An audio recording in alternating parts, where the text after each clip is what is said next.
During my graduation dinner, my parents ambushed me with legal papers to transfer my tech patents to my sister. She deserves a future more than you do. My dad claimed, tearing my hard-earned diploma right in front of the entire restaurant.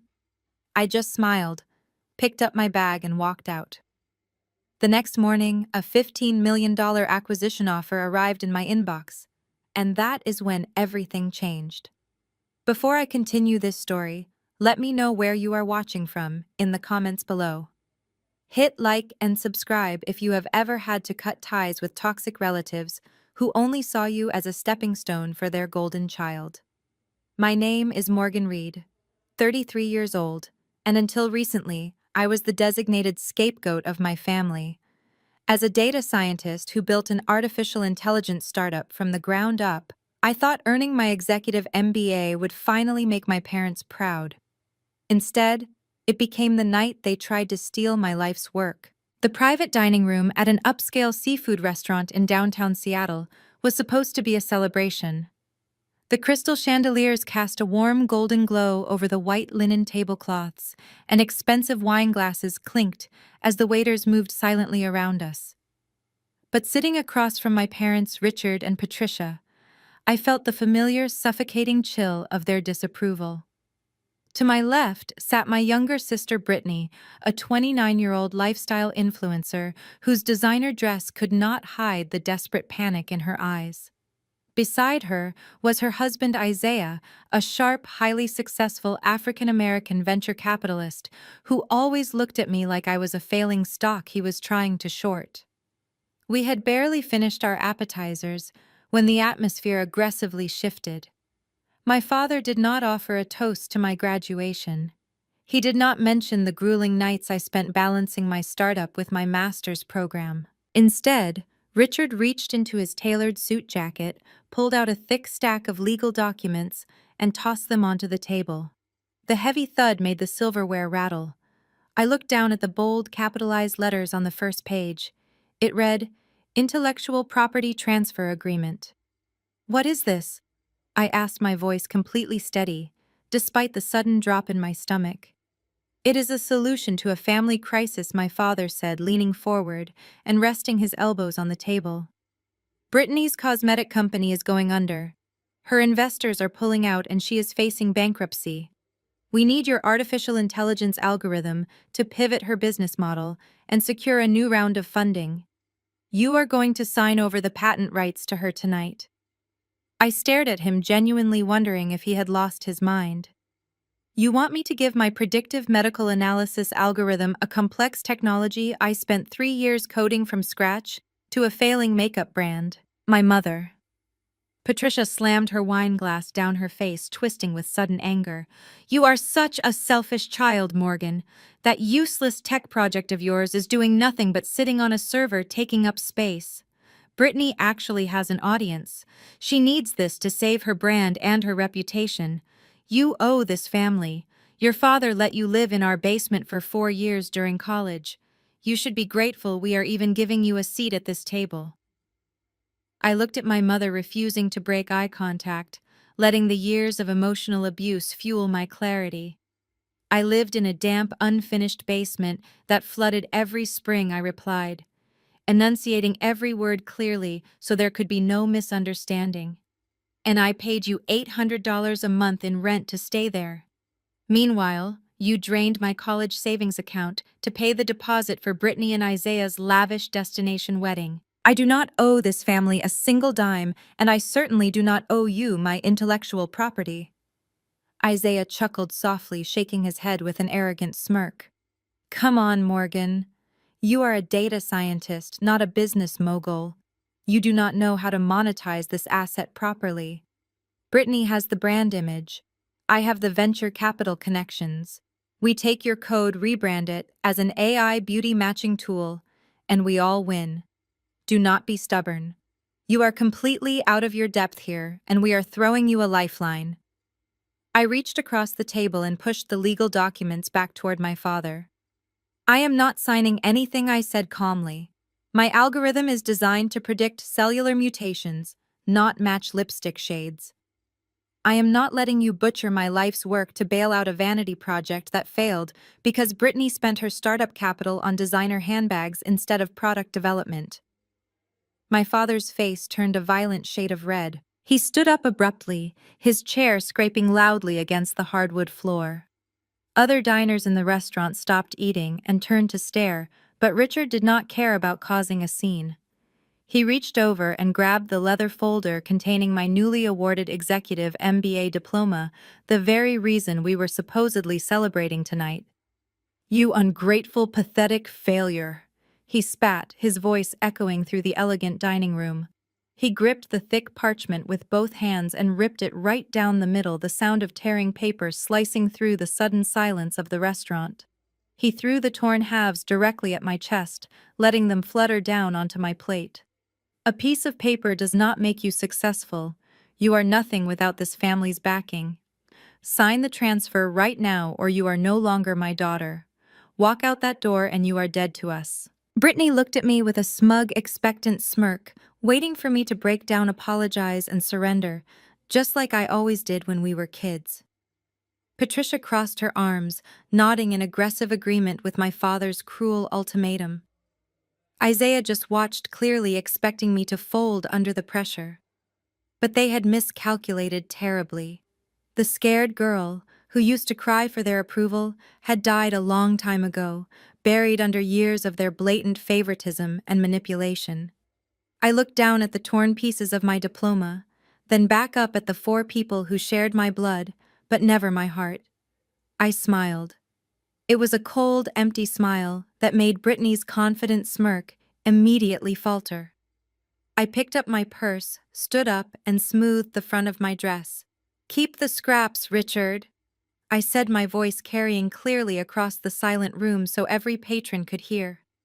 "I already have the knowledge in my head, and you clearly need the paper to feel important. Have a wonderful evening." I turned and walked out of the restaurant, my heels clicking rhythmically against the marble floor. I did not look back. I did not shed a single tear. I stepped out into the cool Seattle night air and hailed a cab, feeling an overwhelming, intoxicating sense of liberation. Let them disown me. Let them think they had won this battle. They had no idea that while they were busy trying to steal my work to save a sinking ship, I was already negotiating with industry giants. Because the very next morning, an email from the CEO of Apex Health would land in my inbox carrying an official acquisition offer of $15 million and triggering a ruthless war that would cost my family absolutely everything. The morning sun filtered through the blinds of my downtown Seattle apartment, casting long geometric shadows across the hardwood floor. I sat on the edge of my bed, a steaming mug of black coffee in my hand, and stared at my phone resting on the nightstand. Part of me, the inner child that had spent 3 decades begging for crumbs of affection, anticipated a text. A missed call. A half-hearted apology from my mother claiming my father was just stressed about Brittany and her failing business. I picked up the device and unlocked the screen. Nothing. Not a single missed call. There was only one text message sent at 2 a.m. from my mother, Patricia. It read, "You humiliated us in front of the entire restaurant. We expect a formal apology and the signed transfer documents by Monday morning, or you can forget about coming to Thanksgiving this year." I read the words twice, feeling a strange, profound sense of peace wash over me. There was no sadness left. The threat of being excluded from a holiday dinner, a dinner where I was usually relegated to the corner seat and ignored while everyone praised Brittany, felt like a gift rather than a punishment. I tapped the screen, blocked my mother's number, and then proceeded to block my father, my sister, and my arrogant brother-in-law, Isaiah. The digital cord was officially cut. I was free. I walked over to my home office setup and opened my encrypted laptop. My startup, NeuroPredict Analytics, was essentially just me, a handful of contracted cloud servers, and 3 years of relentless coding. I clicked on my secure business email client. At the very top of the inbox, marked with high importance, was an unread message from the Chief Technology Officer of Apex Health. Apex Health was a massive multinational healthcare conglomerate. We had been in quiet, rigorous technical discussions for the past 2 months. Their data scientists had been testing a sandboxed version of my predictive algorithm, the exact same algorithm my father had dismissed as a useless tech project. I clicked open the email. My eyes scanned the formal corporate letterhead, skipping past the pleasantries and landing directly on the bolded financial terms of their official acquisition offer. $15 million. I stopped breathing for a full 10 seconds. I leaned closer to the monitor, my eyes tracing the zeros. $15 million. $10 million in an immediate cash payout upon closing and $5 million in restricted stock units, vesting over a 3-year period contingent on me joining Apex Health as their new director of data science. I placed my coffee mug on the desk because my hands were suddenly shaking too violently to hold it. $15 million for the code my family wanted me to give away for free to save a failing cosmetics brand. I pressed my palms against my eyes and let out a sound that was half laugh and half sob. It was the ultimate vindication. They had called me a failure. They had torn my diploma to shreds. And less than 12 hours later, the free market had valued my intellect at a price they could never even dream of comprehending. I immediately picked up my phone and dialed the direct line of my mergers and acquisitions attorney, Leo. He answered on the second ring. "Tell me you saw the email," Morgan. Leo said, his voice crackling with professional excitement. "I have been refreshing my inbox since dawn." "Apex came through. I saw it," I replied, pacing across my living room. 15 million, Leo. I am looking at the term sheet right now, and I still cannot believe it is real. It is very real. And they want to move aggressively. Leo stated, the rapid clicking of a keyboard echoing in the background. They want to start the formal due diligence process by Tuesday. But Morgan, we need to lock down your intellectual property assignment immediately. Is there anyone, absolutely anyone, who could claim ownership or partial equity in your startup? The image of my father slamming the transfer papers onto the restaurant table flashed in my mind. Then came the image of Isaiah sitting there with his calculating, predatory stare. Isaiah managed millions in venture capital. He knew how the tech world operated. He knew how to exploit legal loopholes, leverage hostile takeovers, and bury founders in endless litigation. "Leo, we have a problem," I said, my tone turning deadly serious. I told him everything about the graduation dinner, the ambush, the aggressive demand to transfer my patents to Brittany, my father tearing up my diploma. When I finished, the line went dead silent for a long moment. "Listen to me very carefully, Morgan," Leo finally said, his voice dropping an octave. "If your brother-in-law is a venture capitalist, he is not stupid. He might not know the exact dollar amount, but he clearly smells blood in the water. If he suspects you are sitting on a multi-million-dollar asset, he will use his firm's legal resources to drown you in frivolous lawsuits just to freeze your assets and force a settlement. He will try to claim that because you are family, or because of some imaginary verbal agreement they have equity." I know, I said, gripping the phone tighter. "That is why they need to believe I am a total failure. They need to think the algorithm is worthless." "What do we do?" "We make you a ghost," Leo replied without hesitation. "We do not sign the Apex deal under your name or your current corporate entity. I am going to establish an anonymous blind trust in Delaware today. We will transfer the entirety of your intellectual property and patent rights into that trust immediately. When Apex Health buys the algorithm, they will be purchasing it from the blind trust, not from Morgan Reed. Your name will be completely scrubbed from public financial disclosures." "Will it hold up if Isaiah tries to dig into public records?" I asked. "Delaware. Corporate privacy laws are impenetrable," Leo assured me. "By the time the acquisition is finalized, the money will be safely locked in offshore accounts controlled only by you." "But Morgan, you have to play your part perfectly. You cannot buy a new car. You cannot upgrade your apartment. You have to let them believe they won. You have to let them think you are broke and desperate until the ink is dry on the Apex contract." I looked at the torn pieces of my diploma that I had shoved into my purse the night before. I pulled them out and dropped them into the trash can. "Do not worry about my acting skills, Leo," I said, a cold, calculating resolve settling over my heart. I have spent my entire life pretending everything is fine while they walked all over me. Playing the broke, defeated daughter for a few more weeks will be the easiest performance of my life. Draft the blind trust documents. I am cutting the cord. Excellent, Leo said. I will send the preliminary non-disclosure agreements to Apex Health this afternoon. Get ready, Morgan. Your life is about to change forever. I ended the call and walked over to my large bay window looking out at the Seattle skyline. The rain had started to fall, washing the city streets clean. My family thought they could bully me into submission. They thought they could strip me of my achievements and force me to be a sacrificial lamb for Brittany's vanity. But they were playing checkers, and thanks to Apex Health, I was about to fund a masterclass in three-dimensional chess. I smiled, watching the traffic below. The game had just begun. 2 days after the disastrous graduation dinner, Isaiah Grant sat in his corner office overlooking the Puget Sound. As a senior partner at a top-tier venture capital firm, Isaiah had built his entire career on sniffing out money before anyone else even knew it existed. He was a sharp, impeccably dressed African-American man who navigated the cutthroat world of tech investments with absolute precision. He did not make mistakes, and he certainly did not let opportunities slip through his fingers. His private line rang loudly in the quiet office. The caller ID showed a number from Palo Alto.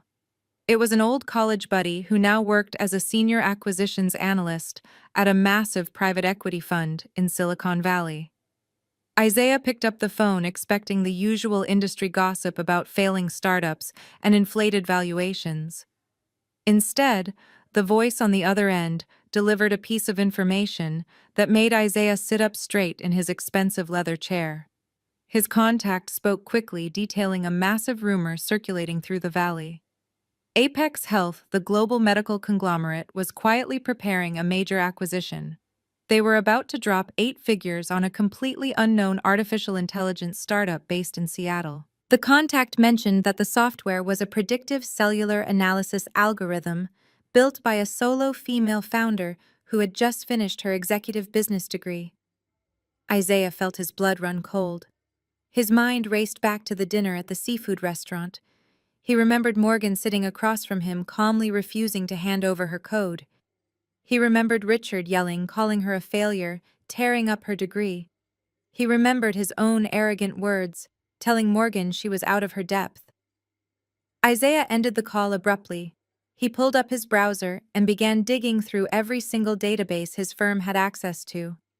He cross-referenced medical artificial intelligence startups in Seattle with solo female founders. He pulled up the sparse digital footprint of NeuroPredict Analytics. The puzzle pieces slammed together with terrifying clarity. The algorithm they had tried to bully Morgan into giving away for free to save Britney's ridiculous cosmetic brand was not a useless tech project. It was a gold mine. It was the exact asset Apex Health was currently trying to acquire for a reported $15 million. Isaiah slammed his fist on the desk. Richard had almost blown it. His father-in-law's massive ego and terrible temper had alienated the only person in their family who actually held real wealth. If Morgan signed that deal with Apex Health without giving them a cut, the money would be gone forever. Isaiah grabbed his coat and rushed out of the office. He needed to stop Morgan before she locked them out permanently. 20 minutes later, Isaiah pulled his luxury SUV into the driveway of Richard and Patricia's sprawling suburban home. He walked through the front door without knocking. The atmosphere inside the house was toxic. Brittany was sitting on the living room sofa, sobbing loudly about her impending bankruptcy and complaining that Morgan was the worst sister in the world. Patricia was pacing the floor, cursing Morgan for her disobedience. Richard stood by the fireplace, pouring himself a drink and muttering about how he should have kicked Morgan out years ago. "Shut up," Isaiah said, his voice slicing through the room with absolute authority. "Everyone stop talking and listen to me right now." Richard turned around, offended by the sudden disrespect in his own home. "Excuse me, Isaiah. You do not come into my house and yell at me." "I said shut up, Richard," Isaiah snapped, stepping directly into the center of the room. "You have absolutely no idea what you did the other night. You threw a tantrum over a piece of paper and almost cost us $15 million. The entire room went dead silent. Brittany stopped crying mid-sob. Patricia froze in her tracks. Richard lowered his glass, his brow furrowing in deep confusion. "What are you talking about?" Patricia asked, her voice trembling slightly. "What $15 million?" Isaiah looked at the three of them, perfectly assessing their bottomless greed. "Morgan's algorithm is not a failed side project," he explained slowly, letting every word sink in. "I just got a call from one of my top contacts down in Silicon Valley. Apex Health is aggressively moving to acquire Morgan's startup. The initial offer on the table is $15 million, and she is currently negotiating the final terms. The code you demanded she give to Brittany for free is worth a fortune, and Morgan knows it." Patricia gasped, her hand flying to her mouth. Brittany's eyes widened to an impossible size, the tears instantly drying up as the reality of the money washed over her. Richard stared at Isaiah, his face draining of color. 15 million? Richard repeated, his voice barely a whisper. "That ungrateful girl is sitting on $15 million, and she did not say a single word to us. She did not say anything, because you spent the entire dinner screaming at her," Isaiah fired back. "You backed her into a corner and forced her to cut us off. If she signs that contract with Apex Health on her own, we will never see a single penny of that money. Her lawyers will lock it up in trusts and offshore accounts before the ink is even dry. We cannot use threats anymore. Bullying her is not going to work. We have to completely change our strategy right now." "What do we do?" Brittany asked, her voice suddenly desperate and eager. "We cannot let her keep all of it. I need that money to save my brand. We are family. She owes us." Isaiah nodded, a cold, calculating smile spreading across his face. "Exactly. We are family, and that is exactly what we are going to use against her. Morgan has spent her entire life begging for your approval, Patricia. She has always wanted you and Richard to look at her the way you look at Brittany. We are going to give her exactly what she wants." Isaiah began pacing the room, laying out the new battle plan. "We drop the legal threats. We drop the anger. We go to her apartment tomorrow. We bring gifts. We cry. We apologize profusely.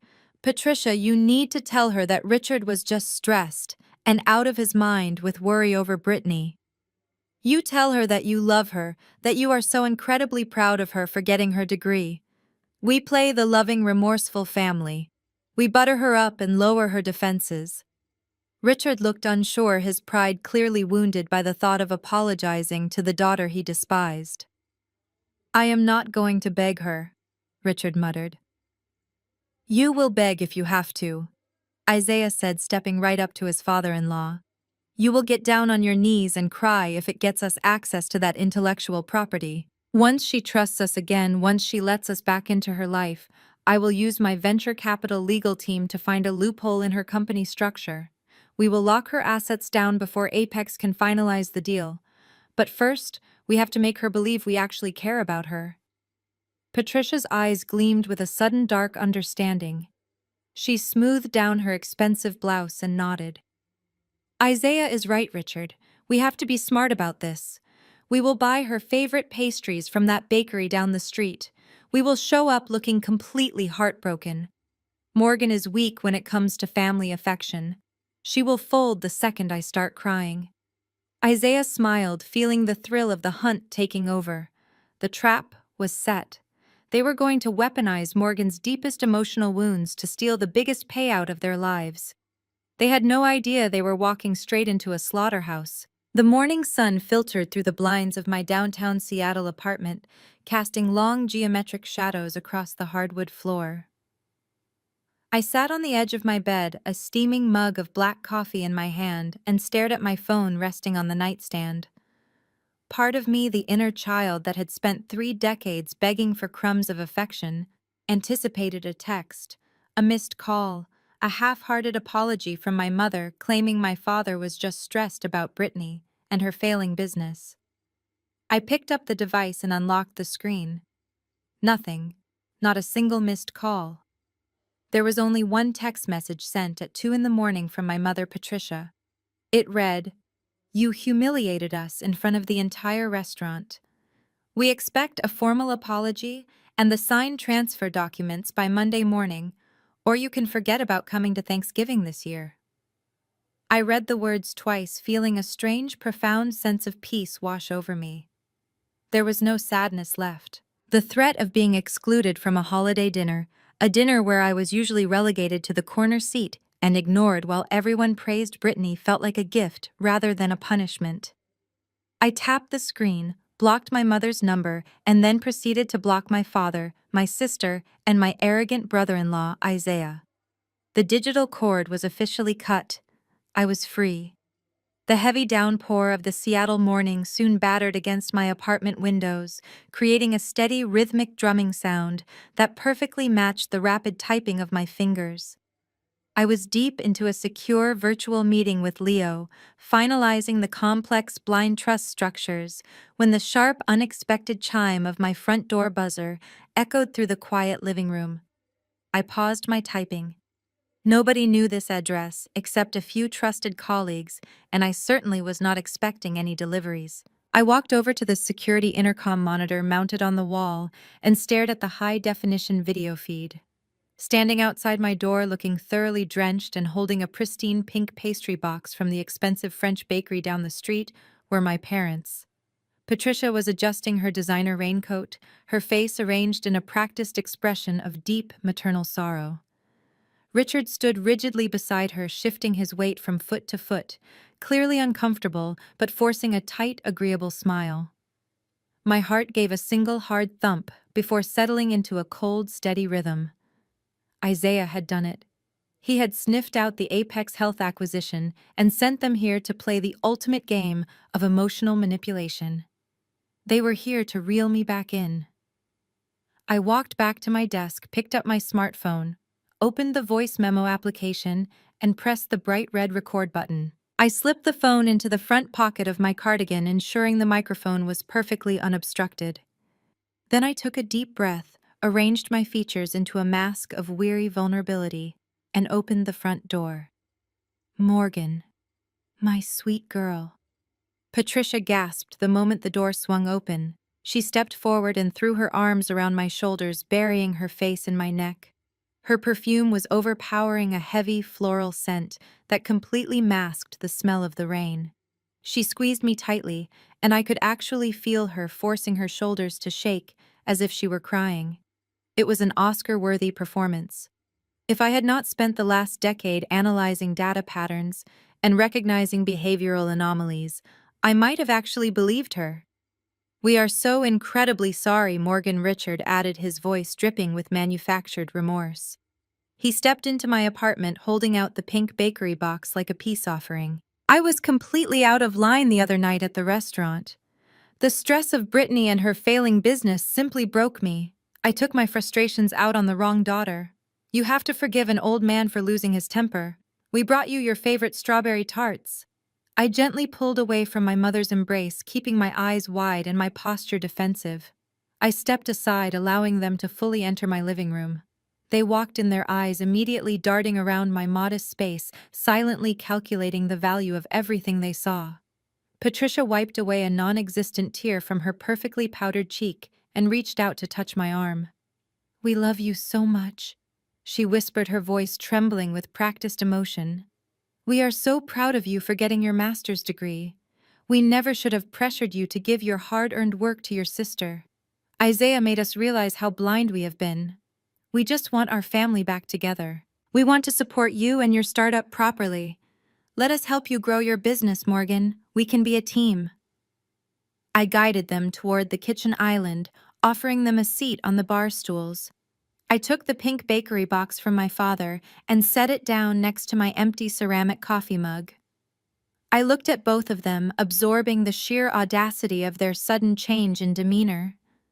They were looking at me with wide, expectant eyes, waiting for me to break down, cry, and welcome them back into my life with open arms. They wanted me to hand over the keys to the kingdom. I looked down at the marble countertop, pretending to be deeply conflicted. I let out a long, shaky sigh, playing the part of the broken daughter, seeking validation. Mom, Dad, I appreciate you coming here, I said, keeping my voice soft and hesitant. The dinner really hurt me. It made me realize that my startup was doing nothing but tearing this family apart. You were right about me being out of my depth in the business world. The pressure was just too much for me to handle alone.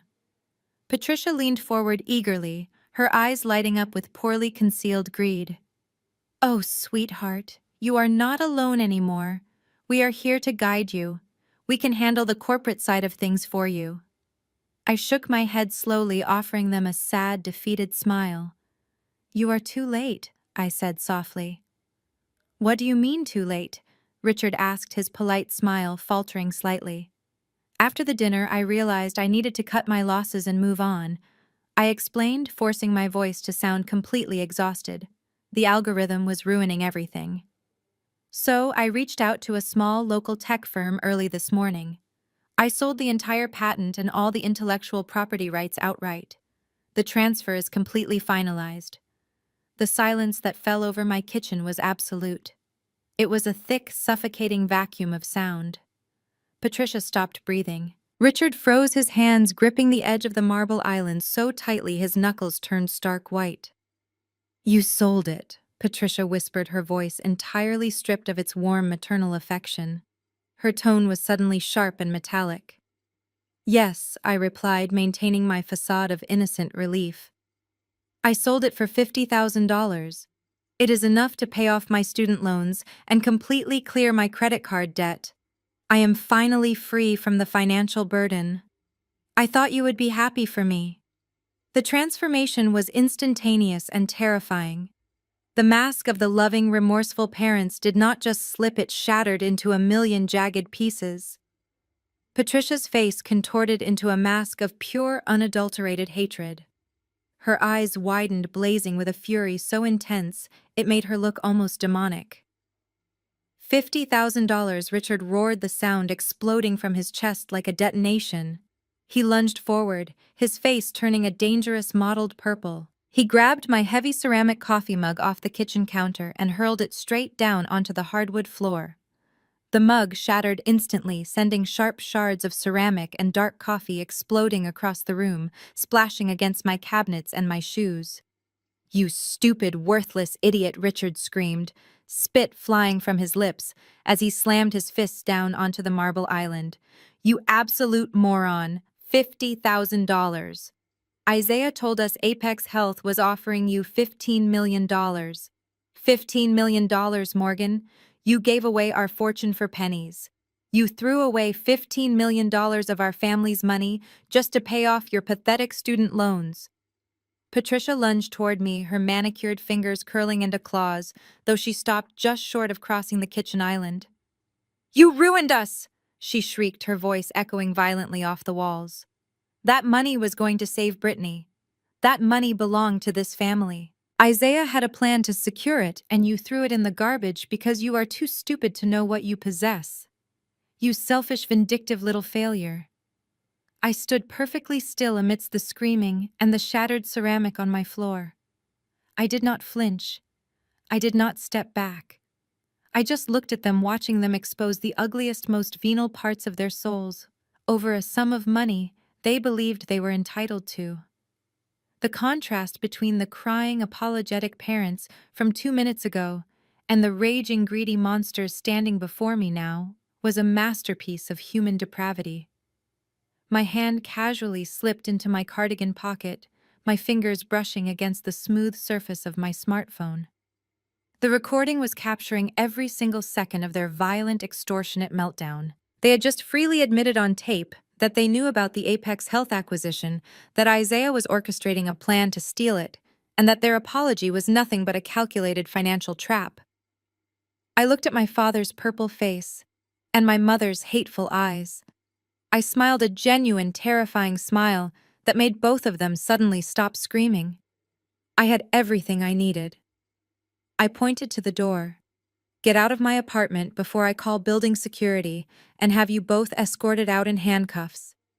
My father stood with his chest heaving, His fists clenched tight enough to draw blood.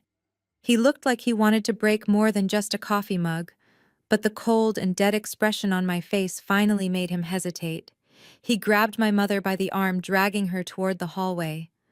Patricia was still spitting venom, screaming about how I was a traitor and how I would rot in hell for keeping that money from my sister. The heavy oak door slammed shut behind them, shaking the walls of my living room. I immediately took my phone out of my cardigan pocket, stopped the recording, and uploaded the audio file directly to 3 separate encrypted cloud servers. I swept the broken ceramic into a dustpan, my hands completely steady. The adrenaline was fading, replaced by a razor-sharp focus. 30 minutes later, my phone vibrated on the kitchen island. The caller ID displayed a generic corporate number from the financial district. I had blocked Isaiah earlier, but a senior partner at a venture capital firm always had alternate lines. I tapped the screen and lifted the phone to my ear, hitting the record button on my secondary device. "Morgan," Isaiah said. His voice was not laced with the frantic and unhinged rage my parents had just displayed. It was perfectly smooth, deeply resonant, and entirely stripped of emotion. It was the voice of an apex predator who negotiated 9-figure acquisitions before his morning coffee. "I know you did not sell the algorithm for $50,000. Isaiah continued, the faint hum of city traffic echoing through his end of the line. "Your parents might be foolish enough to buy that pathetic lie, but I am not. You are stalling. You are trying to buy time to finalize the paperwork with Apex Health before we can secure our equity. It was a clever distraction, Morgan. I will give you credit for that. But playtime is officially over." I leaned against the marble counter, letting him speak. I needed him to put his threats on the record. "What do you want, Isaiah?" I asked, keeping my tone perfectly flat. "I want you to understand the reality of your situation," he replied, his tone conversational and almost friendly, which made it infinitely more terrifying. "You think you hold all the cards because you wrote the code. You think because you have a fancy new executive business degree you can navigate a corporate buyout on your own. But you are swimming with sharks now. I do this for a living. I break companies apart, strip their assets, and rebuild them for profit every single day. You cannot escape me, Morgan." He paused, letting the silence hang in the air for a brief second to maximize the psychological weight of his words. "I am looking at a draft of a civil lawsuit my legal team just prepared," Isaiah stated. "We are filing an emergency injunction in state court tomorrow morning. The claim is very simple. We are asserting that your algorithm was developed using familial resources, specifically hardware and financial support provided by your father, which gives your family a legitimate claim to a percentage of the intellectual property." "That is a complete fabrication," I said, my voice devoid of panic. "You know I built every line of that code independently. It does not matter if it is a fabrication." Isaiah chuckled softly. "That is the beauty of the American legal system, Morgan. It is not about what is true, it is about what I can tie up in court. The moment my lawyers file that injunction, your intellectual property becomes legally encumbered. The patent rights will be frozen. Do you know what happens when a publicly traded titan like Apex Health sees an encumbered asset during their due diligence process?" I remained silent, knowing exactly what he was going to say. "They run away," Isaiah answered for me. "They terminate the acquisition immediately. Apex Health is not going to spend $15 million and risk absorbing a messy and highly publicized family lawsuit. They will drop you, Morgan. They will cancel the contract, issue a press release stating they are pursuing other technological avenues, and you will be left with absolutely nothing. Your algorithm will be stuck in legal purgatory for the next 5 years while my firm drains you with endless litigation fees. You will go bankrupt before you even see the inside of a courtroom." The sheer malice in his strategy was breathtaking. He was not just threatening to take a piece of the pie, he was threatening to burn the entire bakery to the ground if I did not let him steal from me. He was weaponizing his vast financial resources to crush a solo female founder, a tactic he had probably used on countless other startups. "So here is the deal," Isaiah concluded, his voice dropping into a hard and uncompromising command. "You are going to sign a legally binding transfer, granting 50% of the patent rights and 50% of the Apex payout directly to Brittany. In exchange, my legal team will back off and we will allow your little sale to proceed smoothly. You get to keep half the money, which is far more than a failure like you deserves anyway. Brittany saves her company. I secure my wife's financial future, and everyone walks away happy. Give her 50% or you lose everything. You have until 8 o'clock tomorrow morning to send the signed agreement to my office. I listened to the steady breathing of the man who thought he had just checkmated me. He believed his sophisticated corporate threats would paralyze me with fear. He thought I was just a naive programmer who would hand over millions of dollars to avoid a legal battle. I pressed my phone closer to my ear. "Are you finished, Isaiah?" I asked. "I am," he replied confidently. "Make the smart choice, Morgan." "You are right about one thing," I said, my voice dropping to a glacial whisper. "I am swimming with sharks. But you made a fatal miscalculation, Isaiah. You assumed I was the prey." I ended the call. I did not wait for his response. I did not argue. I simply hung up the phone, severing the connection with a satisfying click. I immediately dialed my attorney. Leo answered instantly, clearly expecting my call. "They took the bait, Leo," I said, walking over to my desk and opening my laptop. My parents confessed on tape, and Isaiah just called to explicitly threaten me with a fraudulent injunction to extort 50% of the Apex deal. I have the entire conversation recorded. He outlined his intent to file a bad faith lawsuit just to sabotage the acquisition.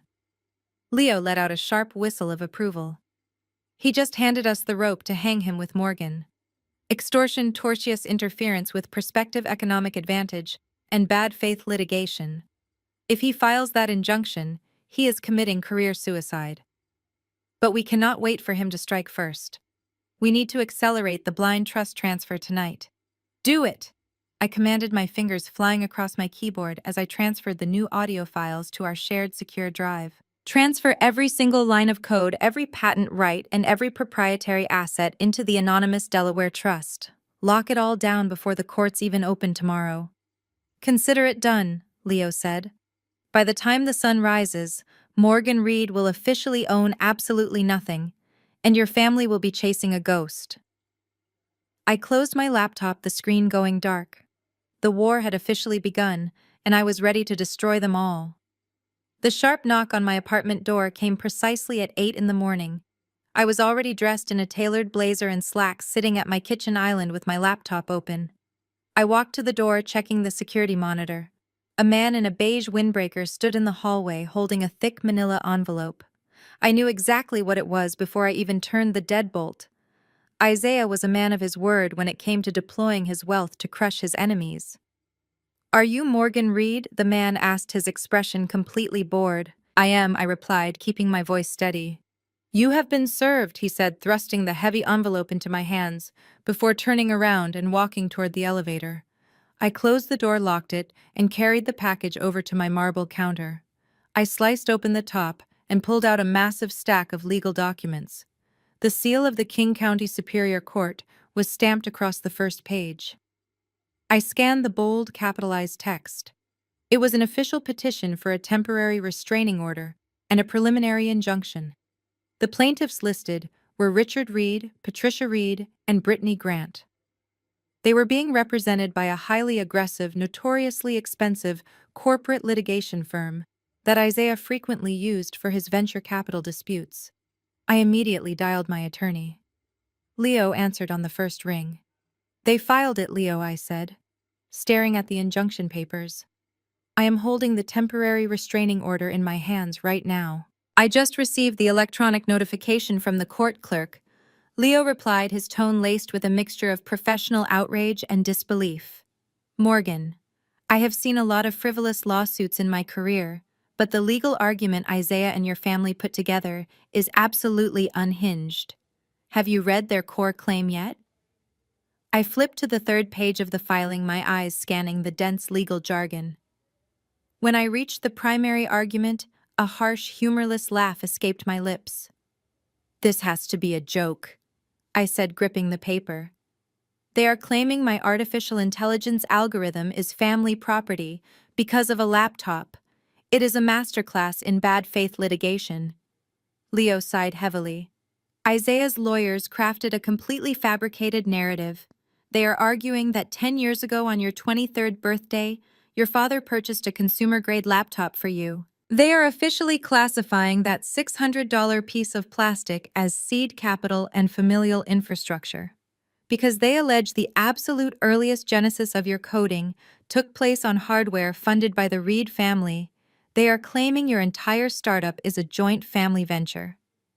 And as a member of this supposed family venture, Brittany is legally entitled to 50% of all intellectual property and future acquisitions.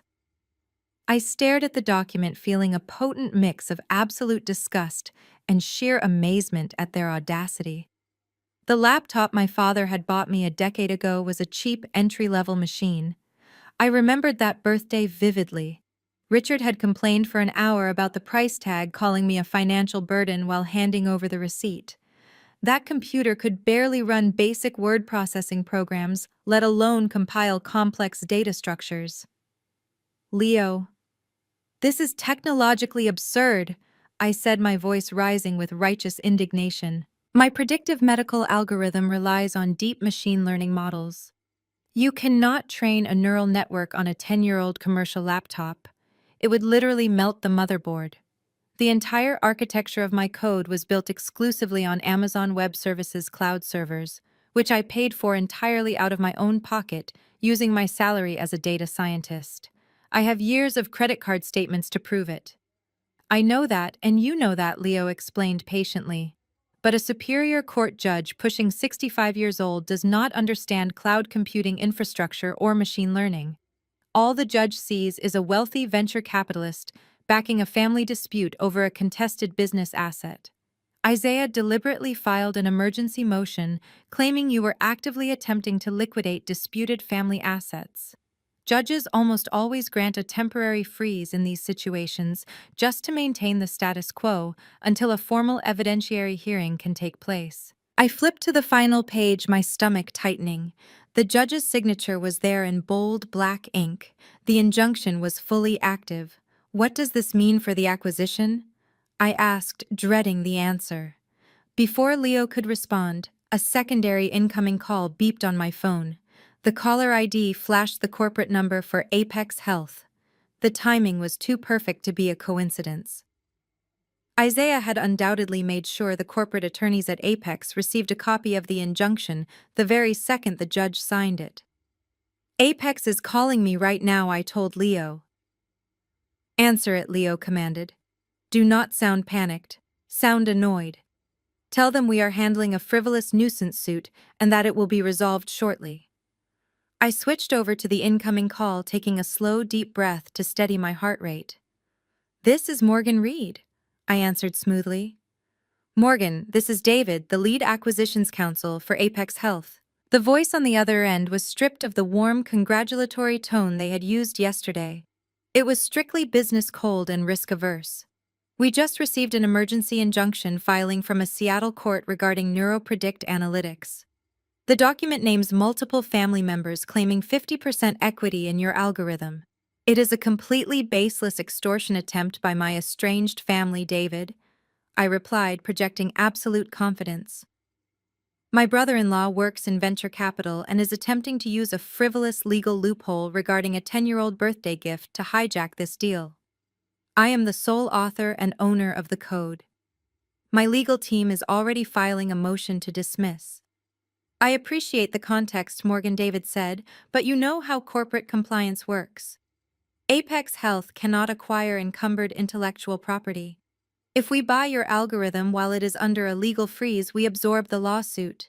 We do not do family drama. Our board of directors has ordered an immediate halt on the $15 million acquisition. My grip on the phone tightened. How much time do I have to clear this up? I asked. 72 hours, David stated firmly. If you cannot get that injunction fully lifted and provide a clean, uncontested chain of title by Thursday morning, Apex Health will permanently withdraw the offer. We will walk away, Morgan. Get it sorted.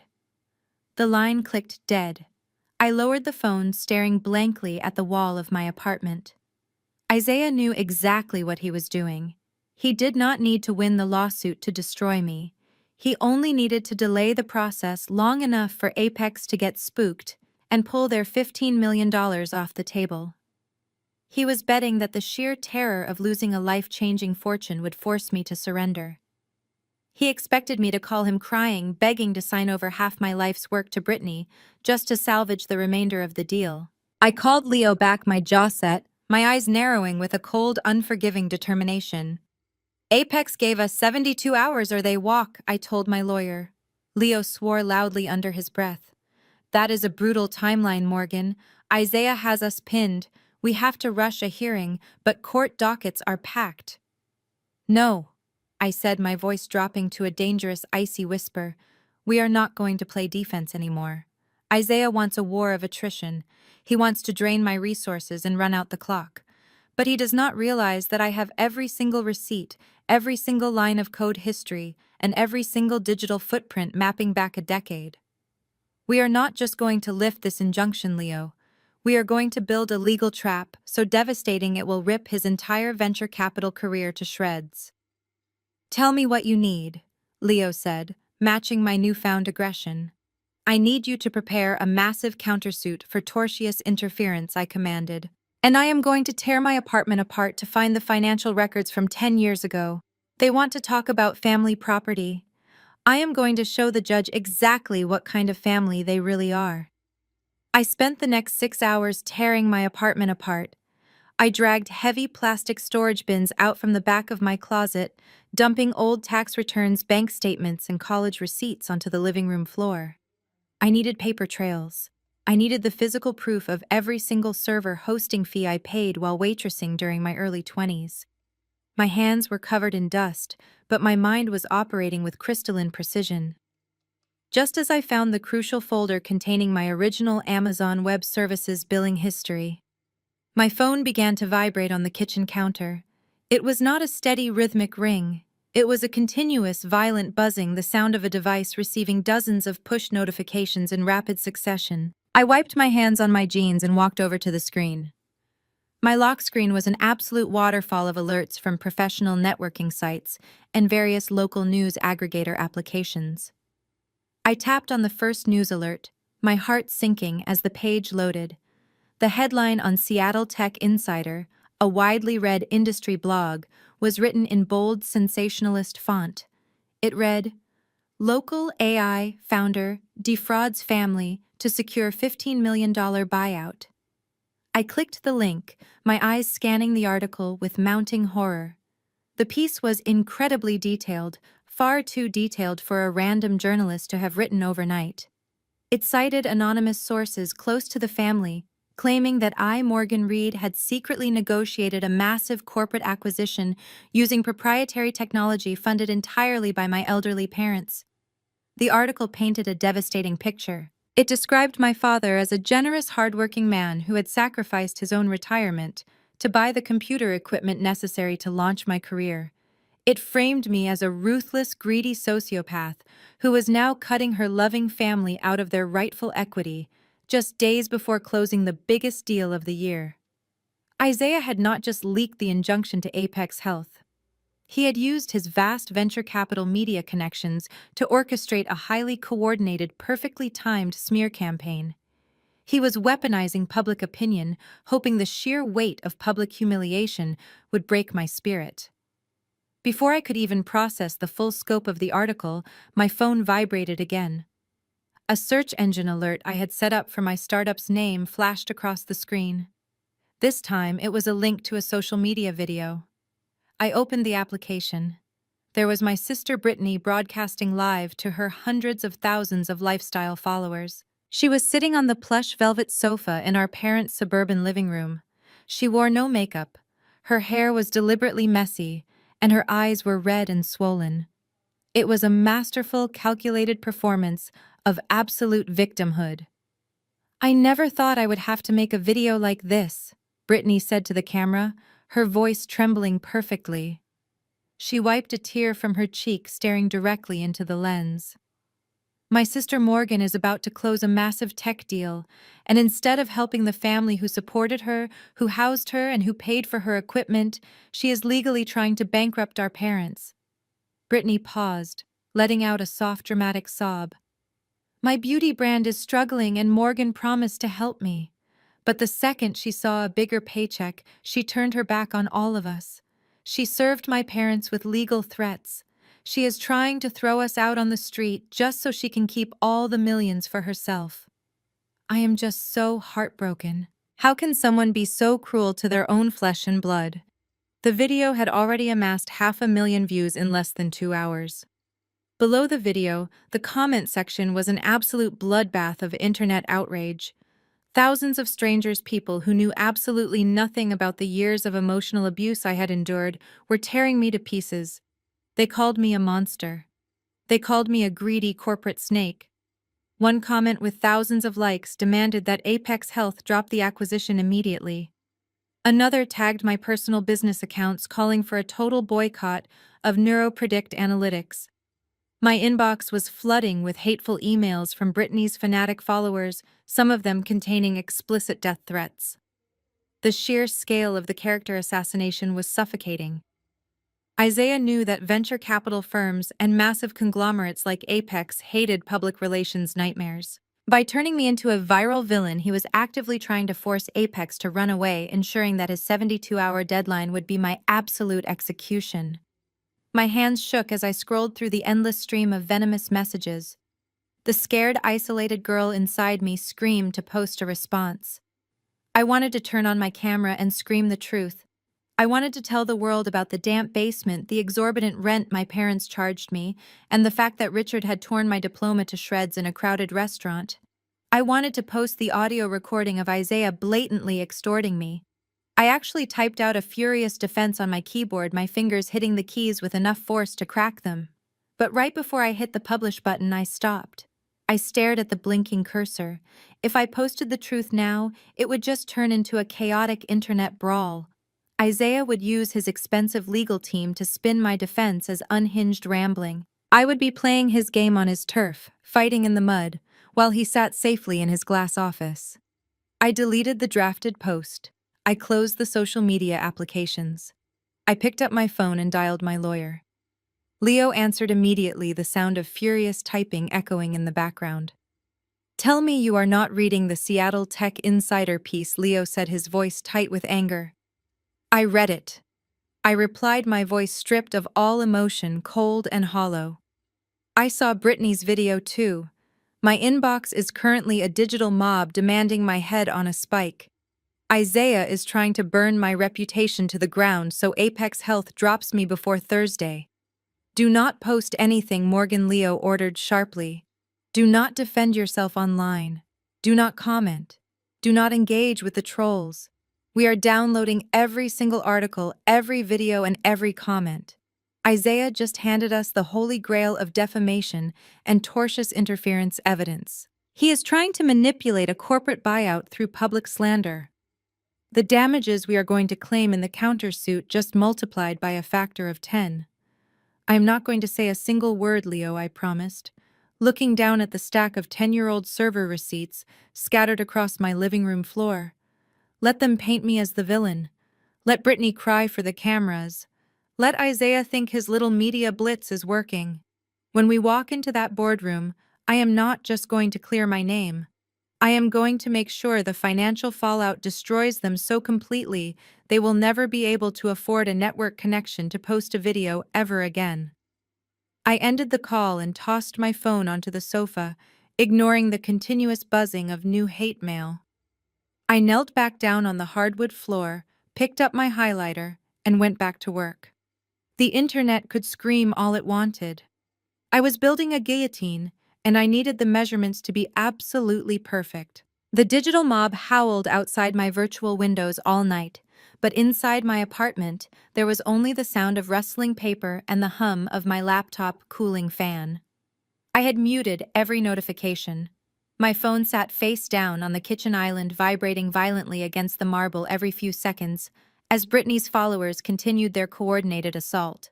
I refused to look at it. I refused to give them the satisfaction of a panicked response or a tearful public apology. Instead, I poured my third cup of black coffee and leaned closer to my monitor. On the screen, Leo looked just as exhausted as I was. It was 3 in the morning.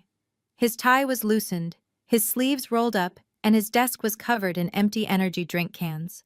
We had been on a secure video call for 9 straight hours, meticulously dismantling Isaiah's fraudulent injunction piece by piece. They are basing their entire claim on a singular piece of hardware, Leo said, rubbing his tired eyes and staring at his legal notepad. The injunction specifically cites the purchase of a commercial laptop by Richard Reed 10 years ago. They argue that because the initial coding environment was provided by familial funds, the resulting intellectual property is a joint venture. We need to kill the hardware argument before we even touch the software side. I shifted my weight on the floor, surrounded by 10 years of meticulously archived tax documents, bank statements, and faded retail receipts. My parents always mocked my obsessive record-keeping. They called me paranoid for digitizing and filing every single financial transaction I ever made. Tonight, that paranoia was going to save my $15 million deal. I found it, I said, my voice hoarse but triumphant. I pulled a faded, crinkled receipt from a plastic sleeve and held it up to the webcam. Then I cross-referenced it with a printed bank statement from my old college checking account. Leo leaned closer to his camera. "Read it to me, Morgan." It is a receipt from an electronics retailer dated exactly 2 weeks after my 23rd birthday. I read aloud, tracing the faded ink with my index finger. My father bought me a base model bottom-of-the-line laptop. It had a cheap processor and barely enough memory to run a web browser. It was a glorified typewriter. You cannot build a deep machine learning neural network on a typewriter, Leo. I tried, and the machine crashed within 2 days. I set the receipt down and picked up the bank statement. So I took my tips from working double shifts at the diner. I went to the store and I bought a high-performance motherboard, 2 terabytes of solid-state storage, and 32 gigabytes of premium random access memory. I gutted the cheap plastic shell my father bought me, and I rebuilt the entire machine from the ground up. I held the bank statement up to the lens. The total was $1,200. Paid entirely from my personal checking account. The only thing my father provided was the plastic outer casing and the keyboard. The actual computing power, the engine that processed the data, was completely funded by me. Leo let out a sharp, genuine laugh. That is perfect. In intellectual property law, the physical vessel is irrelevant if the creator independently financed the functional infrastructure. We just completely severed their hardware claim. But Isaiah has expensive lawyers, Morgan. They will pivot. They will argue that even if you upgraded the parts, the initial lines of code were still stored on a machine that originated as a family gift. That is where they are completely ignorant about modern data science, I replied, a slow, predatory smile forming on my face. I stood up, walked over to my desk, and shared my screen with Leo. I opened my Amazon Web Services administrative dashboard. I navigated to the billing history and filtered the data back to the very first day I registered the domain for NeuroPredict Analytics. My algorithm was never stored locally, I explained, watching Leo's eyes widen as he read the data on the shared screen. I knew my hardware was vulnerable. I knew the physical laptop could crash or get stolen. So from day one, line one of the code, I utilized cloud computing. I rented secure remote servers. Every single algorithmic iteration, every data set, and every predictive model was processed and stored on a remote server farm in Virginia. I clicked on the Payment Profiles tab. I have paid the monthly server hosting fees for 3 consecutive years. Using a business credit card registered exclusively in my name, I stated, highlighting the continuous stream of payments. My father's laptop was nothing more than a dumb terminal. It was just a screen I used to access the cloud. The actual property, the proprietary asset that Apex Health is buying, has never once resided on family-funded hardware. Leo clapped his hands together, the sharp sound echoing through the video call. Morgan, you just dismantled their entire case. Isaiah's legal team filed an emergency injunction based on a fundamental misunderstanding of your technological infrastructure. They assumed you were building a $15 million company on a cheap consumer laptop in a basement. They assumed I was stupid. I corrected him, my voice dropping to a hardened, metallic tone. They assumed I was the same helpless, compliant girl who used to let them take credit for my achievements. They thought a smear campaign would force me to surrender without checking my own receipts. I will draft the motion to vacate the injunction right now, Leo said, his exhaustion completely replaced by legal adrenaline. I will attach the hardware receipts, your bank statements, and the certified cloud hosting billing logs as primary exhibits. When the judge sees this paper trail, Isaiah's argument of a joint family venture will instantly collapse. We will file it the second the courthouse opens. Do it, I commanded. And Leo, make sure you send a courtesy copy of the motion directly to Isaiah's personal email address. I want him to wake up, read the exhibits, and realize his entire extortion strategy just went up in flames. I closed the video call and sat back in my chair. Outside my window, the Seattle skyline was beginning to glow with the pale light of dawn. My phone was still buzzing on the counter, choked with notifications from strangers who thought they knew the truth about me. I did not care anymore. The digital noise meant absolutely nothing. I had spent the darkest hours of the night building a fortress of undeniable empirical facts. My parents and my sister could cry to the media. Isaiah could flex his venture capital muscle, but they could not argue with credit card receipts and cloud server logs. I had drawn a steel boundary around my life's work, and anyone who tried to cross it was going to get cut to pieces. The adrenaline from discovering the Amazon Web Services logs had barely begun to fade when my secure business line rang. It was 9 a.m. I had just stepped out of the shower, my hair still damp, buttoning up a crisp white silk shirt. I walked over to my desk and glanced at the caller identification. It was David, the lead acquisitions counsel for Apex Health. He was not calling to check on the status of my legal defense. He was calling with an execution squad. I answered the phone. "Good morning, David," I said, keeping my voice bright and professional. "My lawyer and I have already compiled the definitive proof to vacate the injunction. The hardware claim my family made is entirely baseless." David did not offer a polite greeting. He did not acknowledge my hard work. "Morgan, check your email right now," he commanded, his voice tight and completely devoid of warmth. "I just sent you an encrypted link for an emergency virtual meeting with the Apex Health Executive Board. They are waiting for you. Do not be late." The line went dead. The sudden terrifying chill of corporate panic washed over me. You do not get summoned to an emergency board meeting to be congratulated. You get summoned to be fired. I sat down at my desk, my fingers trembling slightly as I opened my inbox and clicked the secure link. The screen loaded, revealing a sprawling, glass-walled boardroom overlooking the Chicago skyline. Seated around the massive mahogany table were 6 of the most powerful healthcare executives in the country. At the head of the table sat Catherine, the chief executive officer of Apex Health. She was a formidable, sharp-featured woman who had built her career by ruthlessly eliminating corporate liabilities. Right now, she was looking directly at the camera, and I was the liability. "Good morning, Morgan," Catherine said, her tone as hard and unforgiving as polished granite. "We are not going to waste time with pleasantries. Yesterday, our legal department was served with a temporary restraining order freezing your intellectual property. This morning, our public relations department woke up to a catastrophic media crisis." Catherine pressed a button on a remote control, and the shared screen on my monitor split in two.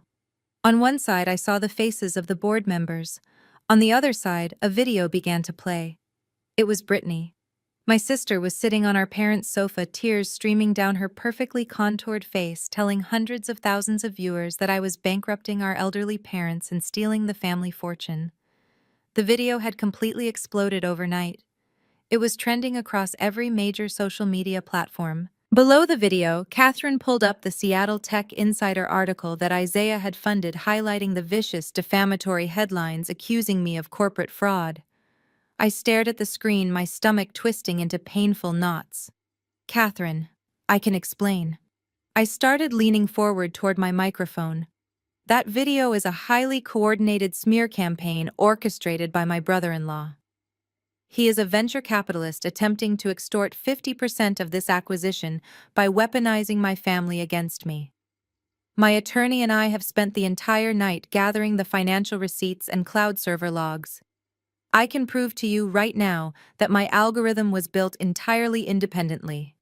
They have absolutely zero legal claim to my code. Catherine held up her hand, instantly silencing me. Morgan, we do not care about your server logs, she stated flatly. We are not a courtroom. We are a publicly traded multinational healthcare conglomerate. Our stock price is dictated by public perception and risk management. Right now, the public perceives you as a ruthless, deceitful founder who is destroying her own family for a payout. More importantly, from a legal standpoint, your asset is entirely encumbered. You are asking us to purchase a $15 million lawsuit. Apex Health does not buy lawsuits. We buy clean, uncontested technology. David leaned into the camera frame. The board has convened this morning to vote on the immediate termination of your acquisition contract, he explained, his eyes totally devoid of sympathy. The legal risk combined with the public relations disaster is simply too high.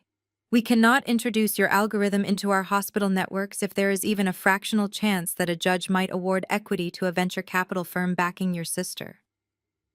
My breath caught in my throat.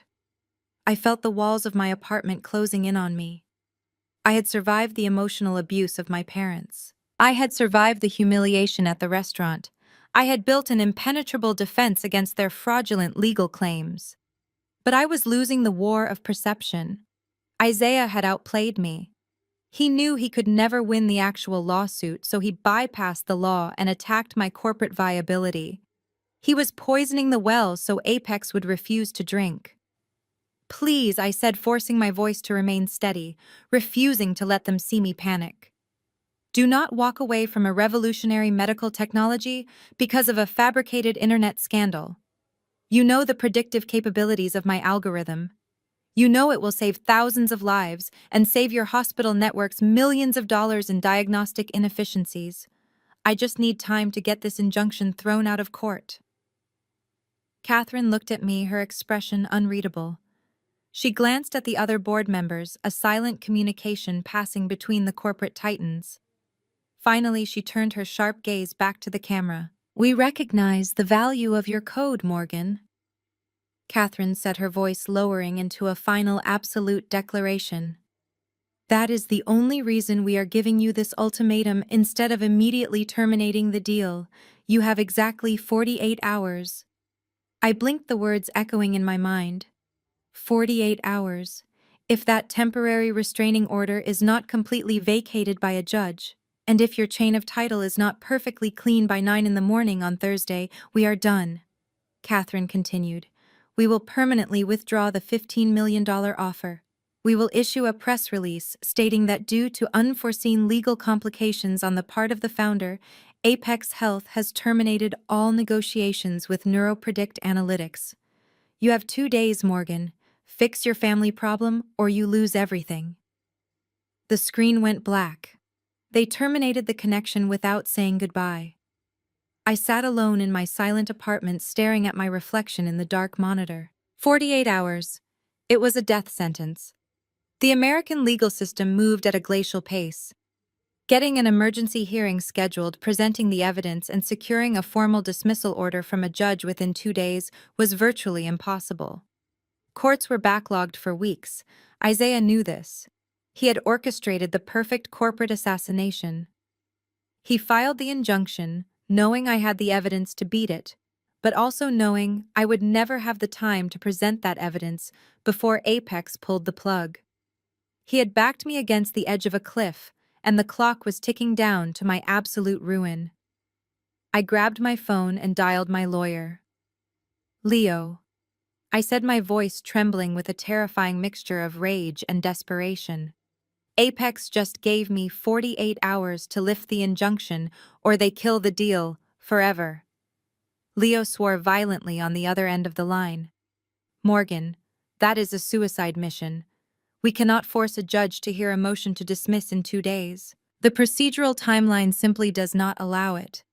Then we bypass the judge, I commanded, standing up and grabbing my coat. Isaiah wants to play dirty. He wants to use extortion to steal my life's work. It is time to stop playing defense. I am going to end this today. I hung up the phone. I was out of time, out of options, and completely out of patience. They wanted a war. I was going to give them a massacre. The clock on my wall displayed 2 in the morning. I was pacing the length of my apartment running entirely on black coffee and absolute rage. 48 hours. That was all the time I had to salvage a $15 million deal. Leo was working frantically on drafting a high-level extortion complaint against Isaiah, but we both knew the legal system would not move fast enough to beat the corporate deadline Apex Health had set. I needed a miracle, or I needed my family to make a catastrophic, unrecoverable mistake. My phone suddenly vibrated against the marble countertop, shattering the heavy silence of my apartment. It was not a text message from Leo. It was a high-priority push notification from the dedicated security application linked to my private office suite in downtown Seattle. I grabbed the device and unlocked the screen. A bright red banner flashed across the top. Motion detected in Sector 4. Main entrance compromised. I tapped the alert, bringing up the live high-definition security feed.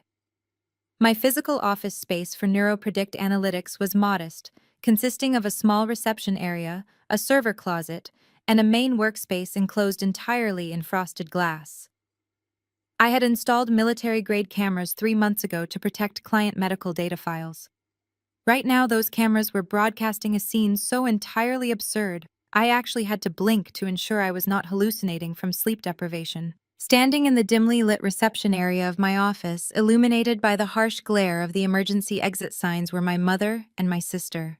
Patricia was wearing a dark trench coat over her expensive cashmere sweater, her hair tied back in a frantic, messy knot. Brittany was right behind her, dressed in a sleek black athletic outfit that looked like she had purchased it specifically to play the role of a glamorous cat burglar. They were not alone. Beside them stood a man wearing the gray uniform of the building's night janitorial staff. I watched through the camera as Patricia pulled a thick envelope of cash from her designer purse and shoved it into the janitor's hand. The man nodded nervously, swiped his master key card against the electronic scanner of my suite, and quickly walked away, disappearing down the corridor. My mother and sister were officially trespassing. They had just bribed a commercial building employee to gain unauthorized access to a secure corporate facility. I stared at the screen, my heart pounding with a sudden electric thrill. Isaiah might be a brilliant venture capitalist, but his arrogance had clearly infected his wife and mother-in-law. They genuinely believed I was on the verge of surrendering. They thought the media smear campaign had broken me. And because they were greedy and impatient, they had decided to accelerate the process by stealing what they believed was my only remaining leverage. Brittany pulled out her cell phone, holding it up to her ear. I tapped the audio icon on my security application, unmuting the highly sensitive microphones installed in the ceiling panels. "We are inside the suite," Brittany whispered loudly, her voice trembling with a mixture of terror and excitement. I could hear the tinny, distorted voice of Isaiah responding through her phone speaker, instructing her to find the physical hard drives. "Hurry up," Patricia hissed, grabbing Brittany by the arm and pulling her toward the frosted glass door that separated the reception area from my main workspace. "We just need to find the external drives." Isaiah said she keeps the master code on a physical backup. If we take the drives, she has absolutely nothing left to sell to Apex. She will have to drop the restraining order and sign the transfer agreement by tomorrow morning to get them back. I pressed my hand against my mouth to stifle a harsh, echoing laugh. It was a spectacular display of technological ignorance. Isaiah, in all his financial arrogance, actually believed a data scientist handling complex medical algorithms would keep a master copy of a $15 million proprietary code on a tangible, stealable hard drive sitting in a desk drawer. He had sent his wife and mother-in-law to steal a digital ghost. Brittany grabbed the brass handle of the inner glass door and pulled. It did not budge. I had installed a secondary biometric lock on that specific door. Patricia rattled the handle violently, her frustration boiling over. "It is locked," Patricia snapped. "Isaiah, the inner office is locked. How do we get in?" Through the audio feed, I heard Isaiah tell them to find a way inside no matter what it takes. He was completely blinded by greed, pushing them to commit a felony just to secure his payout. Patricia turned around, her eyes scanning the reception area. She spotted a heavy, solid metal base attached to a standing lamp near the waiting chairs. My mother, the woman who cared more about country club etiquette and suburban appearances than anything else in the world, marched over to the lamp. She unscrewed the heavy metal base, lifting it with both hands. "Mom, what are you doing?"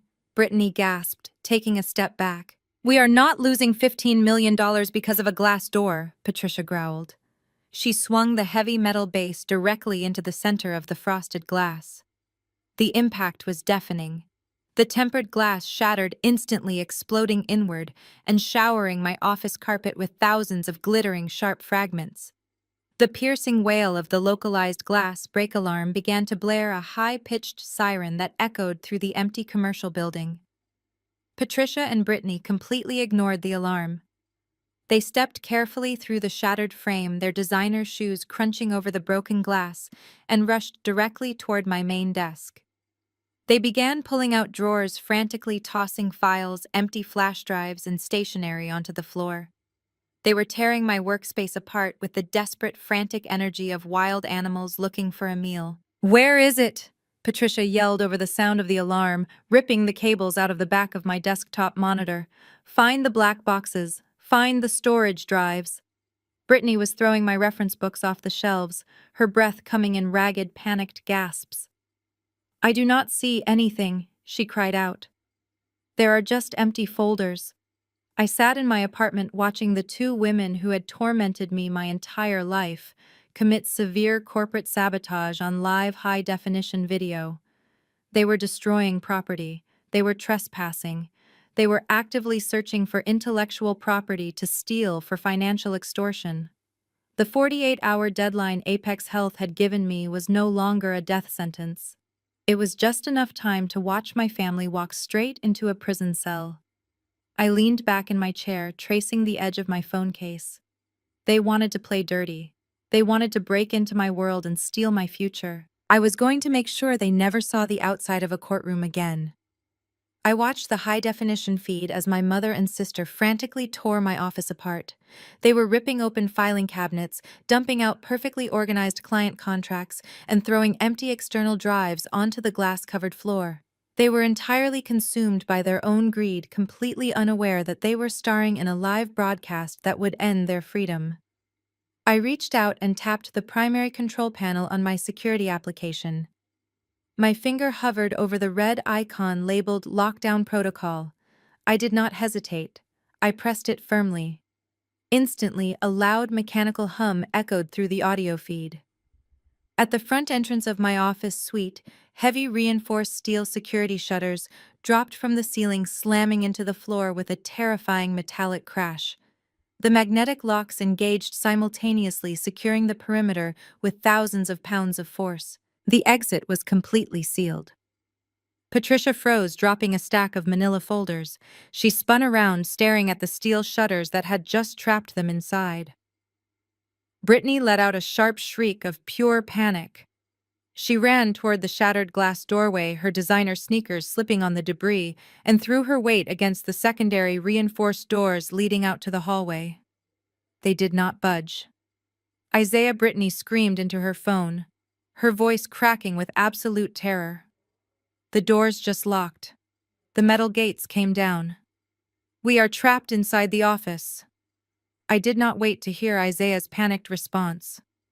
I picked up my cell phone and dialed 911. "Seattle Emergency Dispatch." A calm voice answered. "I need immediate police assistance at the commercial high-rise on 4th Avenue. I stated my voice perfectly level and devoid of any emotional tremor.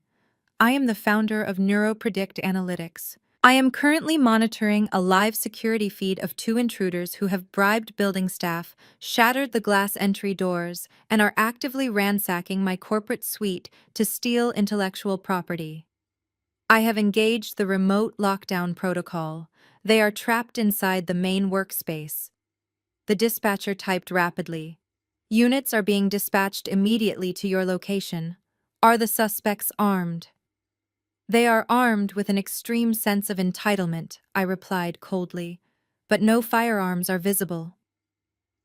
I kept the emergency operator on the line and turned my attention back to the monitor. Patricia was losing her mind. She was screaming at Brittany, blaming her for moving too slowly, blaming Isaiah for giving them terrible instructions. Brittany was hyperventilating, begging her husband over the phone to call the building management and get them out.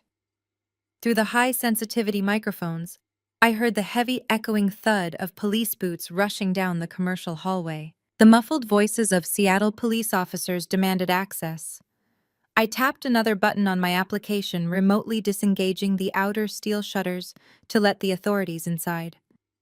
The moment the shutters raised, 6 police officers swarmed into the reception area, their flashlights piercing the dim lighting.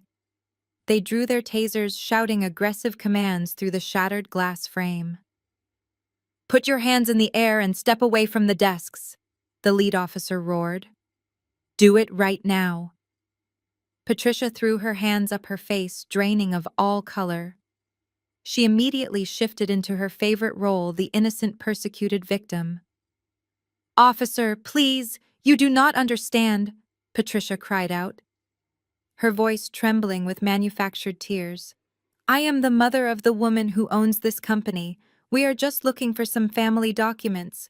This is a massive misunderstanding." The police officers did not care about her maternal status. They looked at the shattered glass, the ransacked office, and the panicked women standing in the middle of a destroyed corporate workspace. "Turn around and place your hands behind your back," the officer commanded, stepping through the broken glass and grabbing Patricia by the arm.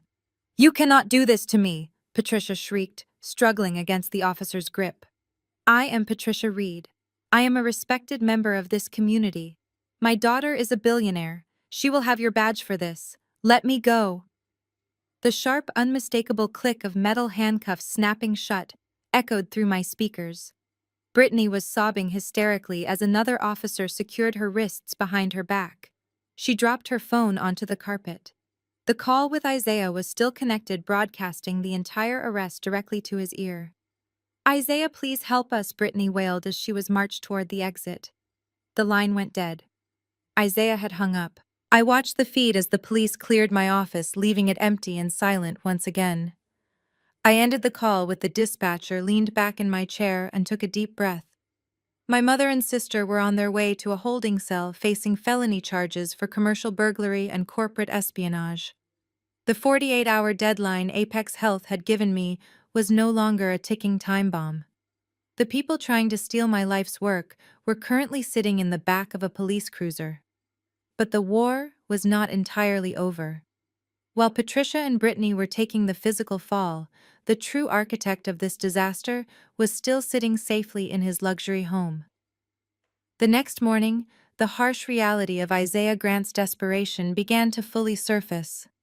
Isaiah had not pushed my family to steal my algorithm merely out of standard corporate greed. He was drowning. He walked into the towering glass headquarters of his venture capital firm, his perfectly tailored suit doing an excellent job of hiding the cold sweat breaking out across his spine. For the past 2 years, Isaiah had been living a dangerous, fraudulent lie. Brittany's lavish lifestyle combined with a series of catastrophic investment failures had drained his personal accounts. To keep up the facade of the untouchable venture capitalist, Isaiah had quietly embezzled millions of dollars from his own firm's liquidity pools. He had moved the money through shell companies, assuming he could replace it before anyone noticed.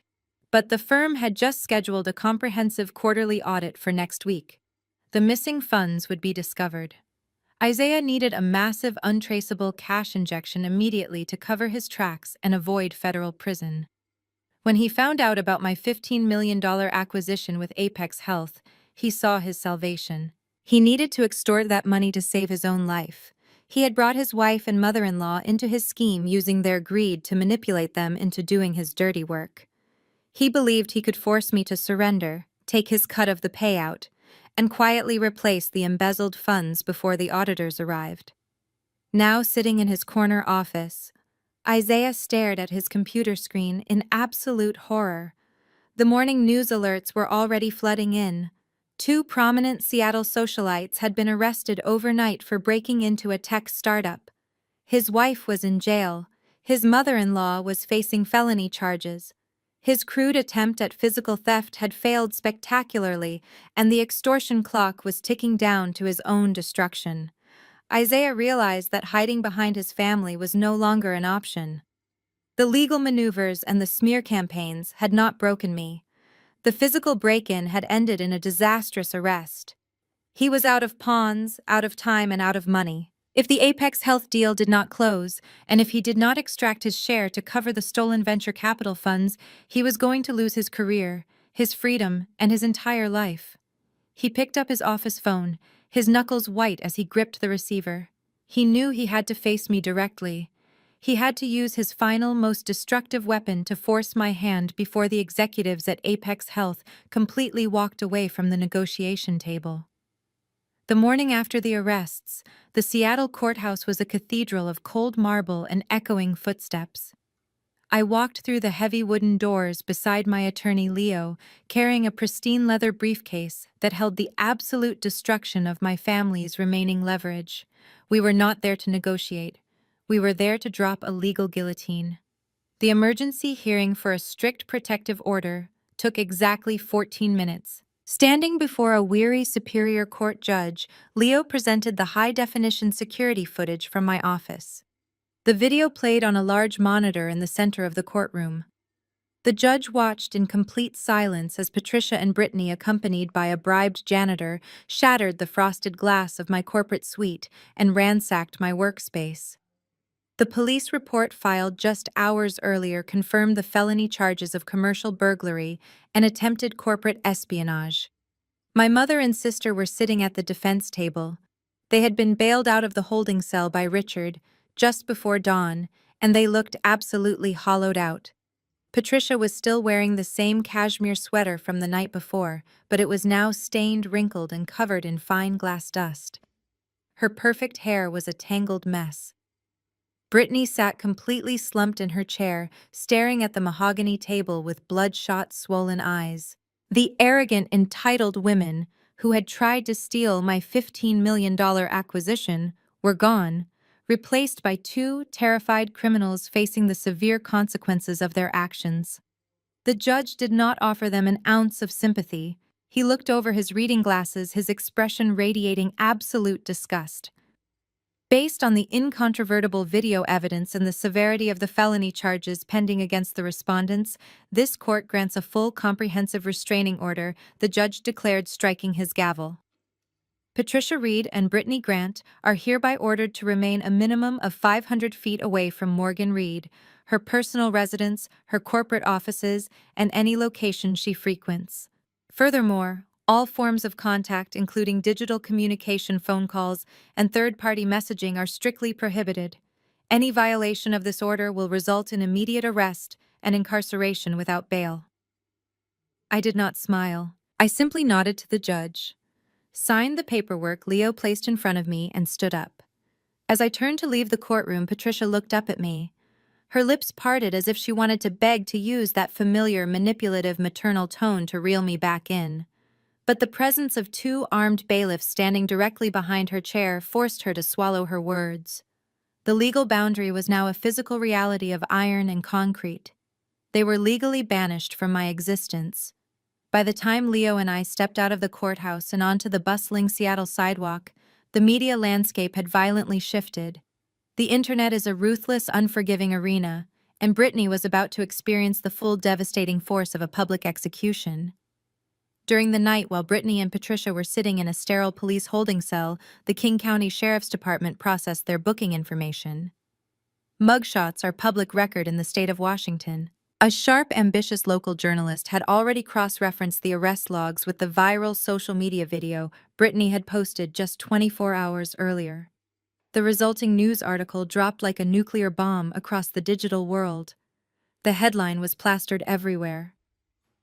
Lifestyle influencer who claimed sister defrauded family, arrested for smashing into sister's corporate office to steal hard drives.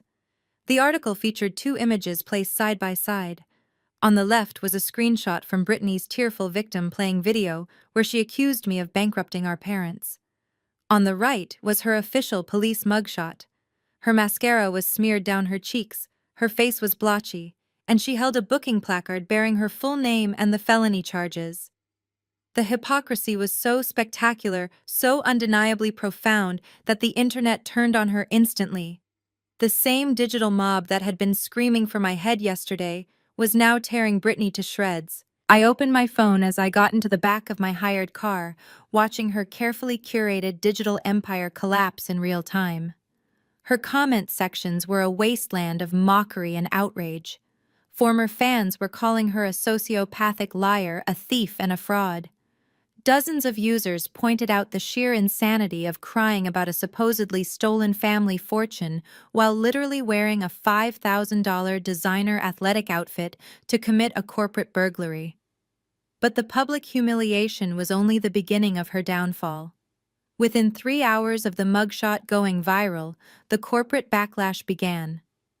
Brittany had built her brand on a pristine, aspirational aesthetic. She relied heavily on sponsorships from high-end cosmetic lines, wellness companies, and luxury fashion brands.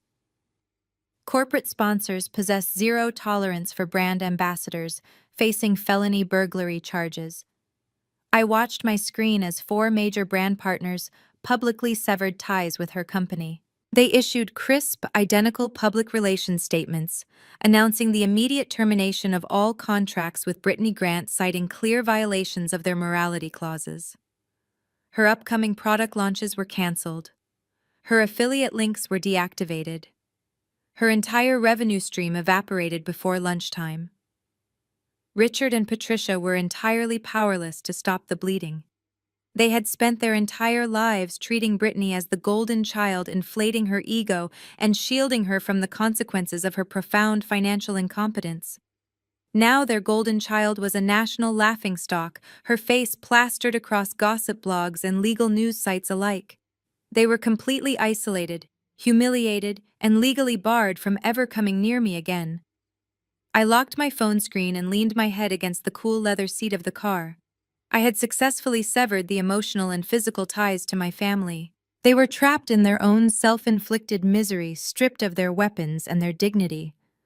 But I knew the war was not over yet. While my parents and my sister were drowning in the public relations disaster, Isaiah was still lurking in the shadows. His pawns had failed him. The violent break-in had only strengthened my legal standing and ruined his wife's career. He was running out of time, running out of money, and watching the $15 million acquisition slip further from his grasp. A cornered predator is always the most dangerous, and Isaiah was about to abandon the legal maneuvering and initiate a catastrophic scorched earth strategy to force my hand. Isaiah Grant sat alone in the darkened study of his sprawling Medina estate. The house was dead quiet. Upstairs, his wife Brittany was heavily medicated, weeping uncontrollably over her ruined social media empire and her impending felony trial. His mother-in-law, Patricia, was facing identical charges of commercial burglary and attempted corporate espionage, but Isaiah did not care about their freedom or their tears. He cared exclusively about the fast-approaching quarterly audit at his venture capital firm. The millions of dollars he had quietly embezzled from his own liquidity pools formed a noose that was rapidly tightening around his neck. The $15 million acquisition by Apex Health was his only remaining exit strategy. Since the brute force break-in had resulted in strict restraining orders and spectacular public humiliation, his pawns were officially off the board. He had to pivot to a far more sinister strategy. He poured himself a generous glass of bourbon, his razor-sharp mind calculating the next aggressive maneuver. If he could not win in a courtroom, he would win in the server room. Through his extensive, highly guarded network of Silicon Valley fixers, Isaiah tracked down a specific individual. He needed a digital mercenary, someone with intimate knowledge of Morgan's corporate architecture. Within hours, his contacts delivered exactly what he needed. They found a disgruntled former cloud infrastructure contractor who had worked for NeuroPredict Analytics during its earliest days. The contractor, a man named Colin, had been abruptly terminated by Morgan for repeatedly cutting corners on data encryption protocols. Colin was currently drowning in severe underground gambling debts, making him the perfect malleable target. Isaiah arranged a covert meeting at a discreet high-end cigar lounge in downtown Seattle. He arrived early, securing a private leather booth in the back corner, hidden behind a thick veil of cigar smoke. When Colin arrived looking nervous and thoroughly out of his depth, Isaiah did not waste time with pleasantries. He slid a thick, unmarked manila envelope across the polished mahogany table. Inside was $50,000 in untraceable, non-sequential cash, accompanied by a firm promise of $250,000 more once the objective was fully completed. Colin stared at the cash, his eyes wide with desperate greed. He did not even hesitate. He took the envelope, shoved it into his jacket, and immediately opened his laptop. Isaiah leaned forward, his dark eyes locked intensely on the glowing screen. He did not just want to steal the algorithm anymore. He wanted to forge a weapon of mass digital destruction. He needed a kill switch that would grant him absolute leverage. He instructed Colin to construct a highly sophisticated, completely untraceable backdoor malware. The malicious code was specifically engineered to infiltrate the predictive diagnostic models of Morgan's artificial intelligence. Colin typed furiously, his fingers dancing across the keyboard as he explained the technical mechanics of the attack. He detailed how the malware would invisibly alter the cellular mutation data parameters. It would force the artificial intelligence to generate catastrophically incorrect medical diagnoses. It would categorize benign cellular structures as malignant and flag terminal anomalies as perfectly healthy tissue. It would turn a life-saving healthcare tool into a lethal, unpredictable liability. For a massive conglomerate like Apex Health, a compromised diagnostic algorithm was a radioactive nightmare. It would expose their entire hospital network to billions of dollars in medical malpractice lawsuits. If Apex discovered even a fraction of this vulnerability during their final technical review, they would not just terminate the $15 million acquisition. They would report Morgan to federal regulators for attempting to sell fraudulent, life-threatening medical software. Colin explained to Isaiah that when he was terminated from NeuroPredict Analytics, he had secretly retained an outdated administrative access credential. It was a phantom backdoor he had built into the original Amazon Web Services staging environment, a ghost key that Morgan had allegedly forgotten to purge during her routine security audits. Colin quickly compiled the malicious payload, wrapping it in a stealth execution script to bypass standard firewall detections. He targeted what he firmly believed was the primary database architecture holding Morgan's highly coveted code. With a sharp, decisive tap of the Enter key, the covert upload commenced. A green progress bar filled the laptop screen, moving steadily as it bypassed the outer security layers. Within seconds, the system confirmed the malware had successfully breached the server and embedded itself deep within the root directory. The payload was perfectly concealed, disguised as a routine system update. Isaiah watched the confirmation message flash on the screen. A slow, terrifying smile spread across his handsome face. The power dynamic had instantly shifted back into his hands. He was no longer the desperate venture capitalist trying to scramble for loose change while his wife faced a prison sentence. He was holding a digital gun directly to Morgan's head. The malware was currently dormant, sitting silently in the dark, waiting for a single remote command to execute and destroy everything in its path. If Morgan refused to drop the felony charges against Brittany and Patricia, and if she refused to sign over 50% of the Apex payout, Isaiah would simply push the button. He would corrupt her entire life's work just hours before Apex Health conducted their final technical review. He would ensure she lost the deal, faced federal fraud charges, and ended up in a prison cell right alongside her mother and sister. Isaiah pulled out his sleek smartphone. He could not email or text Morgan directly, as his wife and mother-in-law were bound by the strict restraining order, and any written extortion could be easily traced by cybercrime units. He needed to look her in the eye. He needed to watch her break in real time. He bypassed her personal number and dialed the direct line of her attorney, Leo. When Leo answered, Isaiah kept his voice remarkably calm, dripping with lethal confidence. He demanded a face-to-face meeting with Morgan at a neutral location the very next day. He told Leo to relay a simple, devastating message to his defiant client. "Inform Morgan that I have the absolute keys to her kingdom," Isaiah stated smoothly. If she does not meet me tomorrow, her algorithm dies, and she takes the fall for the greatest medical fraud of the decade. Let us see how smart she really is. The meeting took place at a sterile, dimly lit coffee shop in the industrial district of Seattle, miles away from the bustling corporate centers where Isaiah normally operated. The rain lashed heavily against the large glass windows, blurring the gray cityscape outside. I walked through the front doors, my trench coat damp, my expression completely unreadable. My attorney Leo was sitting in an unmarked sedan, parked across the street, monitoring a secure audio feed transmitted through a tiny microphone pinned beneath my lapel. I was not walking into a trap blind. I was walking in to record a severe federal felony. Isaiah was sitting in a leather booth at the very back of the empty cafe. He wore a bespoke charcoal suit, a stark contrast to the worn-out surroundings. He looked like the picture of absolute control, casually sipping a dark espresso. But as I approached the table, my trained eyes caught the micro-expressions of a truly desperate man. His jaw was clenched tight enough to grind his teeth to dust. The subtle, erratic tapping of his expensive leather shoe against the floorboards betrayed the immense financial pressure crushing his lungs. He was drowning in his own embezzled corporate debt, and I was his only remaining life raft. I slid into the booth across from him. I did not order a drink. I did not take off my coat. I just stared at him with absolute glacial silence. "You look remarkably confident for a woman who is exactly 24 hours away from federal prison," Isaiah said, his deep voice carrying a terrifying silky smoothness. He placed his espresso cup on the wooden table and leaned forward, clasping his hands together. "I have to admit, Morgan, watching you orchestrate the arrest of my wife and your mother was a masterful tactical play. You completely humiliated them. You destroyed Brittany's brand in a single afternoon. You effectively won the public relations war. But your fatal flaw is that you think small. You are playing checkers with human emotions while I am playing chess with digital infrastructure. Get straight to the point, Isaiah," I commanded, keeping my voice low and perfectly even.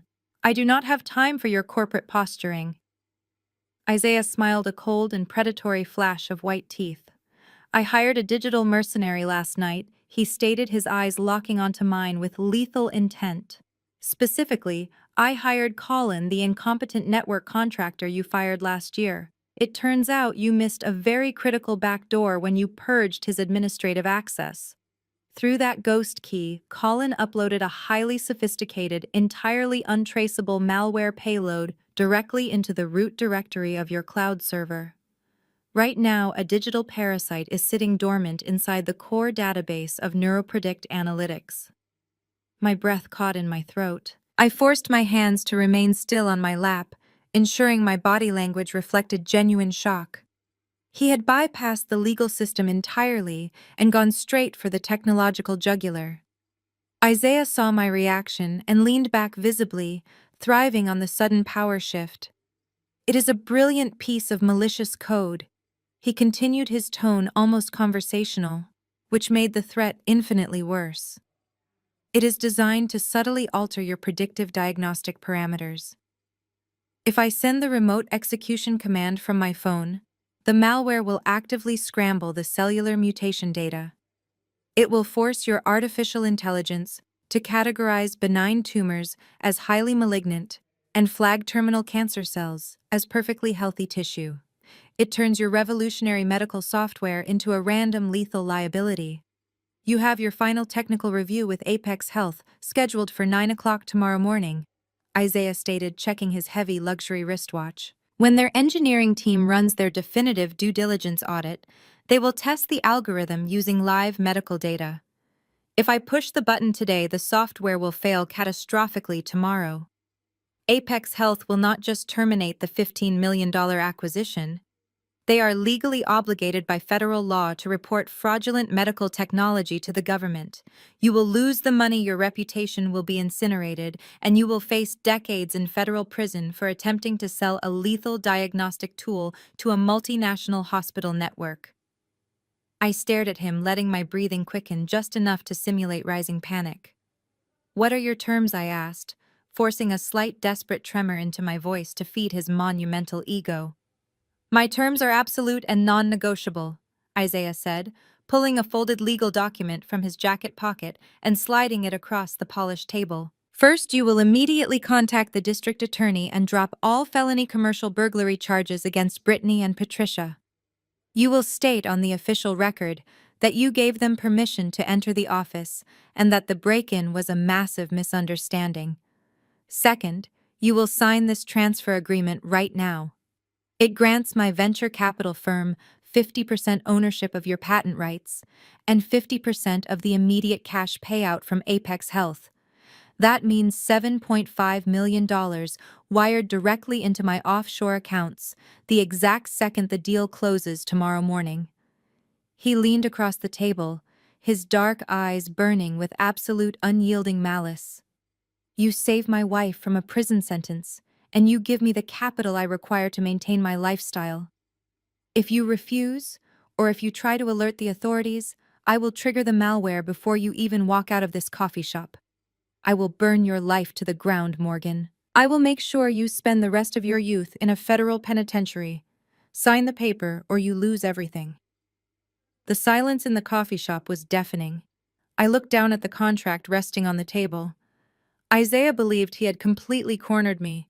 He believed his ruthless corporate extortion had shattered my defenses. He had laid out his entire criminal conspiracy, detailing the cyber attack, the blackmail and the financial demands directly into the hidden microphone, recording every single syllable. He thought he was watching me break, but he was actually watching me meticulously prepare the final devastating act of his absolute destruction. I stared down at the crisp white paper resting on the scratched wooden table. The silence in the coffee shop stretched out thick and heavy. Isaiah sat perfectly still, his dark eyes locked onto my face, waiting for the inevitable collapse. I knew exactly what I had to do. I had spent my entire childhood learning how to appease narcissists. I knew exactly how to feed their egos, how to make them feel infinitely powerful, and how to shrink myself down into a manageable, pathetic target. I let my shoulders slump forward. I took a sharp, jagged breath, allowing the air to catch in the back of my throat. I forced myself to think about the years of emotional neglect, the tearing of my diploma, the sheer cruelty of my parents. The tears came easily then. They welled up in my eyes and spilled over my cheeks in hot, rapid drops. I buried my face in my hands, letting out a broken, defeated sob that echoed faintly against the brick walls of the empty cafe. "You cannot do this to me, Isaiah," I whispered, my voice cracking perfectly as I looked up at him through a blur of tears. I spent 3 grueling years building that algorithm. I sacrificed my entire life, my savings, and my sanity. You cannot just burn it to the ground. It is all I have left. Isaiah smiled. It was not a sympathetic smile. It was the expression of a predator watching its prey bleed out. "I can do whatever I want, Morgan," he replied smoothly, taking a slow sip of his espresso. "I control the code now. You are just a passenger on a sinking ship. Sign the agreement, drop the charges against your mother and your sister, and you get to keep half your payout. Refuse, and you go to a federal penitentiary for medical fraud. It is a very simple equation for someone with your impressive academic credentials." I wiped my wet cheeks with the back of my trembling hand, looking at him with wide, terrified eyes. "I will give you the money." I choked out, my voice quivering with manufactured defeat. "I will drop the felony charges today. I will lift the restraining order immediately. But I cannot just sign this piece of paper here in a coffee shop. You work in venture capital, Isaiah. You know exactly how Apex Health operates. Their compliance department is incredibly strict. If I suddenly transfer 50% of a $15 million asset to a third-party holding company 12 hours before the final technical review, their lawyers will immediately flag it as extortion or corporate fraud. They will kill the deal on the spot, and neither of us will get a single dime." Isaiah frowned slightly, his sharp mind processing the corporate logistics. He knew I was right. Multinational conglomerates did not write 8-figure checks to sudden, undocumented equity partners without triggering massive internal investigations and freezing all financial transfers. We have to do this formally, I pleaded, leaning across the table and clasping my hands together in desperate submission. We have to make it look entirely legitimate to the Apex executives. We need a joint meeting tomorrow morning at the Apex regional headquarters here in Seattle. We will bring the Apex legal team, you, my parents, and Brittany. I will tell the chief executive officer that the entire legal dispute was a massive family misunderstanding blown out of proportion. I will present the new contract as a formal family reconciliation and copyright sharing agreement. We will sign the transfer documents directly in front of the Apex board. It gives them a clean, uncontested chain of title, and it guarantees your venture capital firm receives the $7.5 million cleanly and legally without any regulatory red flags. I let out another calculated sob, dropping my gaze to the table, making myself look completely shattered. Please, Isaiah. I just want this nightmare to be over. I cannot fight you anymore. I will give you whatever you want. Just do not trigger the malware. Let me save the deal so I can just walk away from this family forever. Isaiah stared at me, his dark eyes analyzing every single tear, every tremor in my voice, and every defensive posture of my body. His monumental arrogance completely blinded him to the trap. The idea of a formal, highly publicized corporate surrender appealed perfectly to his massive ego. He wanted to walk into the Apex boardroom as the victorious conqueror. He wanted to watch me humiliate myself in front of corporate billionaires while he secured his stolen fortune. That is a surprisingly intelligent strategy for someone currently having a nervous breakdown, Isaiah said, leaning back in the leather booth and buttoning his bespoke suit jacket. I accept your terms. Tomorrow morning at 9 o'clock, we meet in the Apex boardroom. I will arrange for Brittany and Patricia to be there.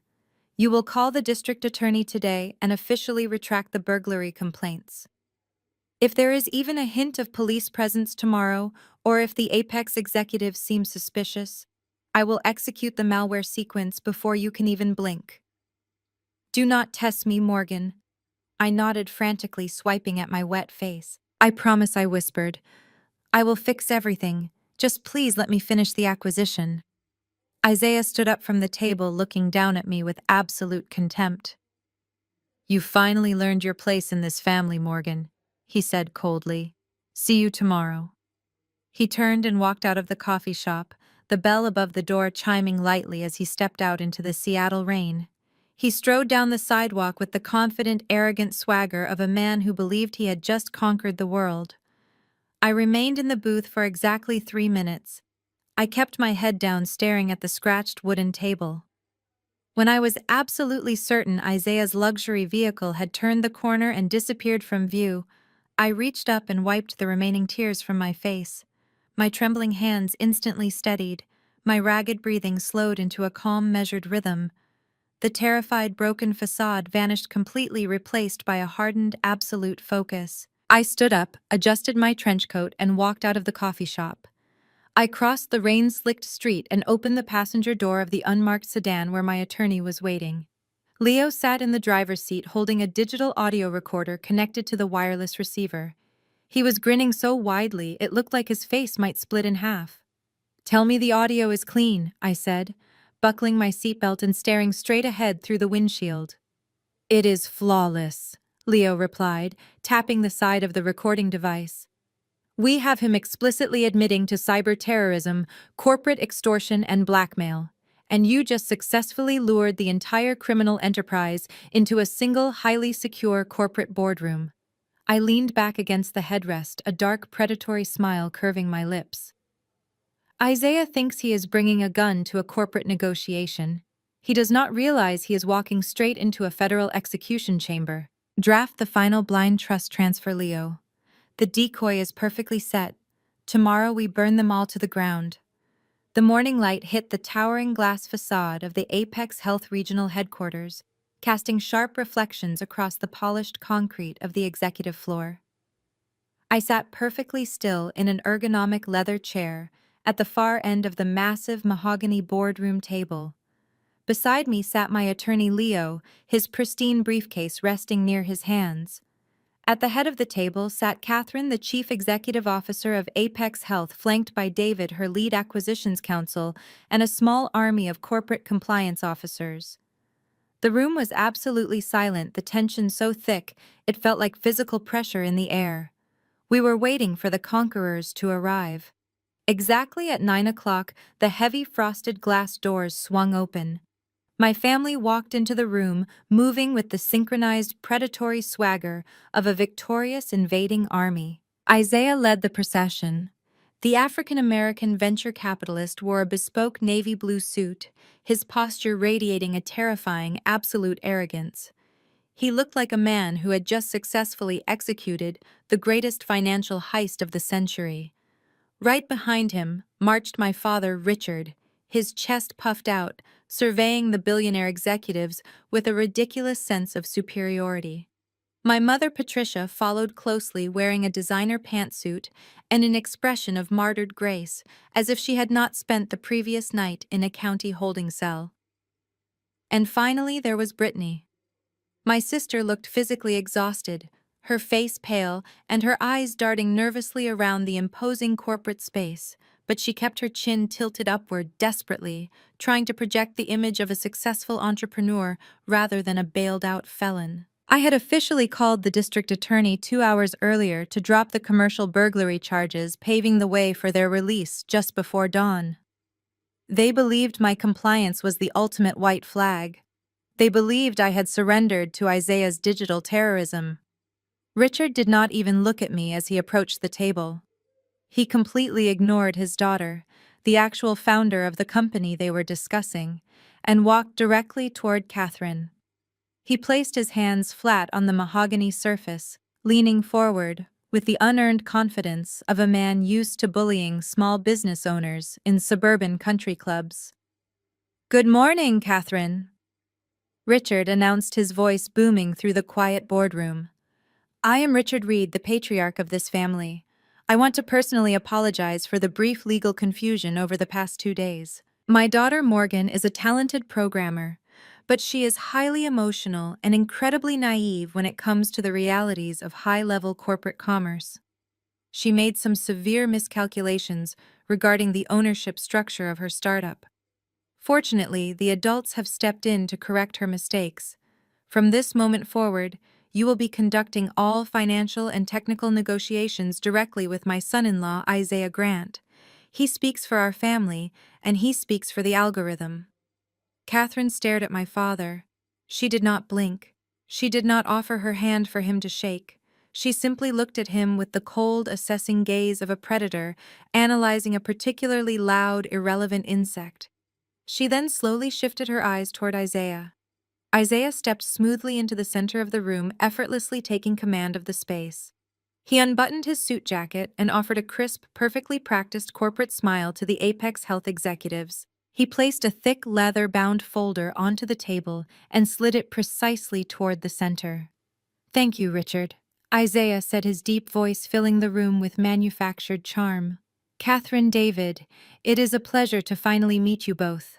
I know the temporary restraining order caused a brief panic within your compliance department, but I am pleased to announce that the Reed family has reached a comprehensive, legally binding reconciliation.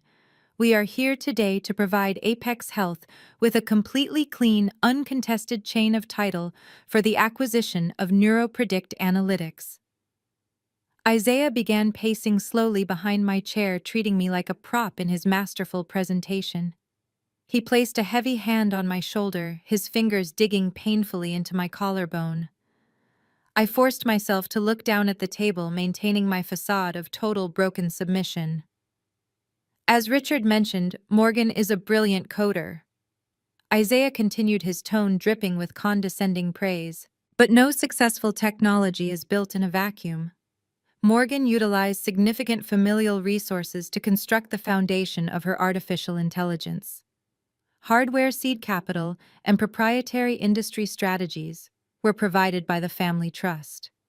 Morgan initially attempted to bypass these contributions out of a misguided sense of independence. However, after a very thorough family discussion yesterday afternoon, Morgan has formally acknowledged her sister Brittany as a 50% equity partner in this venture. Brittany sat up straighter in her chair, offering the board members a bright plastic smile. I am just so thrilled we could come together as a family to share this amazing medical technology with the world. Brittany lied flawlessly. Isaiah moved away from my chair and returned to his spot across the table, his dark eyes locking onto Catherine. He was preparing to deliver the veiled threat, the subtle reminder of the digital gun he was holding to my head. The document I just placed on the table is a fully executed copyright sharing agreement, Isaiah stated, tapping the leather folder. Once your legal team signs off on this updated equity structure, the $15 million acquisition can proceed exactly as planned. Half the funds will be routed to Morgan, and half will be transferred directly to my venture capital holding firm on behalf of my wife. I assure you, Catherine, it is in everyone's absolute best interest to finalize this immediately. As part of this new family partnership, I have personally taken over the security architecture of the algorithm. Isaiah paused, his gaze shifting momentarily to me before returning to the chief executive officer. It was the flex of a monster showing off his teeth. Medical software requires rigorous active oversight, Isaiah explained smoothly. I currently hold the master security keys to the core database. I am personally monitoring the data integrity of the predictive models. If we conclude this business today with everyone on the same page, I guarantee the algorithm will pass your final technical review this afternoon with flawless precision. We deliver a perfect product, you deliver the funds, and we all walk away victorious. Isaiah leaned back, crossing his arms over his chest. He looked around the room, basking in his own perceived brilliance. He had laid out the terms of his extortion wrapped in beautiful corporate jargon. He was the king of the world, untouchable and supreme. My father nodded proudly. My mother smiled with greedy anticipation. Brittany practically vibrated with excitement. They were seconds away from stealing $7.5 million. I kept my head bowed, staring at the polished wood of the table. I listened to their arrogance, their lies, and their absolute certainty that they had crushed me. My hands rested quietly on my lap, my pulse perfectly steady. The trap was fully loaded, the bait had been swallowed, and the execution was about to begin. The silence in the massive boardroom was absolute. It stretched on for 10 agonizing seconds, following Isaiah's arrogant declaration of victory. The air felt incredibly thin, vibrating with the silent, unseen tension of a trap snapping shut. I did not look at my father. I did not look at my mother or my sister. I slowly reached out with my right hand and picked up the crystal glass of ice water resting perfectly on the polished mahogany table in front of me. I brought the cool glass to my lips and took a long, deliberate sip. The ice clinked softly against the crystal. I lowered the glass and set it back down on the matching coaster. The sharp, singular sound echoed like a gunshot across the quiet room. I lifted my chin. I dropped the broken, submissive posture I had maintained since walking through the doors. I sat up perfectly straight, rolling my shoulders back, and locked eyes directly with Catherine at the head of the table. I gave her one microscopic, decisive nod. Catherine did not reach for the leather folder Isaiah had so confidently slid across the table. She did not even glance at the fraudulent copyright sharing agreement. Instead, the chief executive officer of Apex Health leaned back in her ergonomic chair, resting her hands calmly on her lap. Her sharp, predatory gaze remained fixed on the venture capitalist standing at the center of her boardroom. Your presentation is highly illustrative. Isaiah, Catherine stated, her voice as cold and hard as a glacier. It paints a very specific picture of family dynamics and corporate security. However, before my legal team reviews any sudden equity transfers, I believe it is vital that we review a recent technical addendum provided by Morgan. David, if you please. David, the lead acquisitions counsel for Apex, did not say a single word. He simply tapped a command onto his digital tablet. Instantly, the motorized blackout shades on the floor-to-ceiling windows began to hum, descending rapidly and plunging the bright room into an intense cinematic darkness. The massive wall panel behind Catherine illuminated with a brilliant white light as the hidden overhead projector powered on. The screen did not display a complex financial spreadsheet or a line of proprietary code. It displayed a simple, stark audio waveform interface. A bright green playback line sat at the 0-second mark. Isaiah frowned, a flicker of genuine confusion crossing his handsome, arrogant face. He glanced down at me, searching for a sign of panic, but I just stared back at him with eyes as dead and cold as the bottom of the ocean. David pressed the execute button on his tablet. The state-of-the-art surround sound speakers embedded in the boardroom ceiling crackled to life. The audio quality was absolutely flawless, captured by the high-definition hidden microphone I had worn under my lapel at the coffee shop just 24 hours earlier. The faint, ambient sound of rain hitting a glass window filled the corporate space, followed immediately by a voice. It was a deep, silky, terrifyingly confident voice. It was unmistakably the voice of Isaiah Grant. "You look remarkably confident for a woman who is exactly 24 hours away from federal prison," the recorded voice of Isaiah echoed powerfully across the room. The physical reaction from my family was instantaneous. Richard jolted in his chair, his eyes snapping wide open in utter shock. Patricia gasped loudly, her hand flying to her throat as she recognized her son-in-law's voice. Brittany froze, her posture going completely rigid. But Isaiah was the true spectacle. The smug, victorious smirk vanished from his face, as if it had been violently ripped away. His dark skin visibly paled, turning an ashen, sickly shade of gray. He took a sudden, staggering step backward, his expensive leather shoe slipping slightly against the polished concrete floor. The recording continued, merciless and crystal clear. "I hired a digital mercenary last night," the audio playback boomed, filling every corner of the silent boardroom. "Specifically, I hired Colin, the incompetent network contractor you fired last year. Through that ghost key, Colin uploaded a highly sophisticated, entirely untraceable malware payload directly into the root directory of your cloud server." Every single corporate attorney sitting along the walls of the Apex boardroom simultaneously stopped taking notes. They stared at Isaiah with the cold, calculating eyes of executioners, watching a man confess to a capital crime. "It will force your artificial intelligence to categorize benign tumors as highly malignant," the recorded. Isaiah boasted, his own words now forming a perfectly constructed noose around his neck. "And flag terminal cancer cells as perfectly healthy tissue. It turns your revolutionary medical software into a random lethal liability." I watched Isaiah's hands begin to tremble. His perfectly tailored suit suddenly looked like a straitjacket. He looked wildly around the room, searching for an exit, searching for a way to spin the narrative, but the walls were rapidly closing in. He had walked into the headquarters of a multinational healthcare conglomerate and admitted on tape to planting a lethal virus inside their highly anticipated medical acquisition. "You will sign this transfer agreement right now," the audio recording commanded, capturing the exact moment the extortion reached its absolute peak. "It grants my venture capital firm 50% ownership of your patent rights and 50% of the immediate cash payout from Apex Health. If you refuse or if you try to alert the authorities, I will trigger the malware before you even walk out of this coffee shop. I will make sure you spend the rest of your youth in a federal penitentiary." David tapped his tablet again. The audio cut off instantly. The bright white light of the projector screen illuminated the absolute devastation written across the faces of my family. The silence that followed was suffocating. It was the sound of complete, unrecoverable destruction. Richard was breathing heavily, his chest heaving as he stared at Isaiah in a state of absolute paralyzed horror. He finally understood that the man he had trusted to secure the family fortune had just confessed to federal cyber terrorism on the record.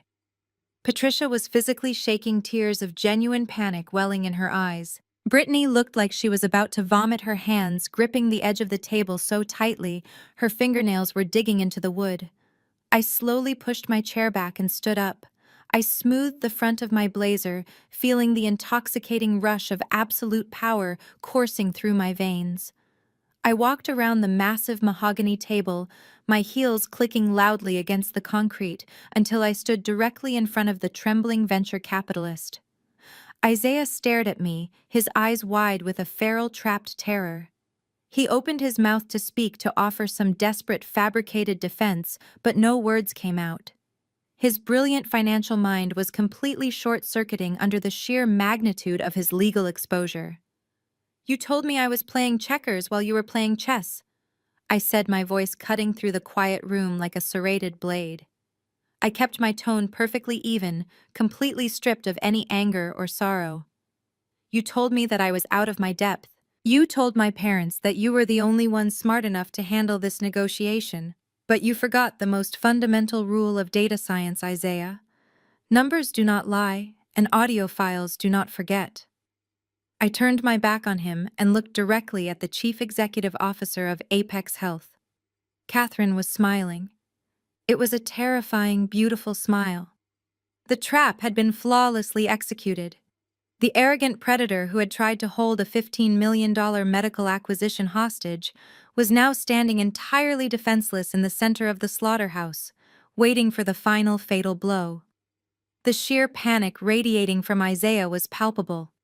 He opened his mouth to speak desperately, trying to formulate a defense, but his throat was completely dry. He looked toward his high-priced legal counsel, but the lawyers had already physically distanced themselves, pushing their chairs back from the mahogany table. They knew a sinking ship when they saw one, and they were not going to drown with him. I walked back to where Leo was sitting.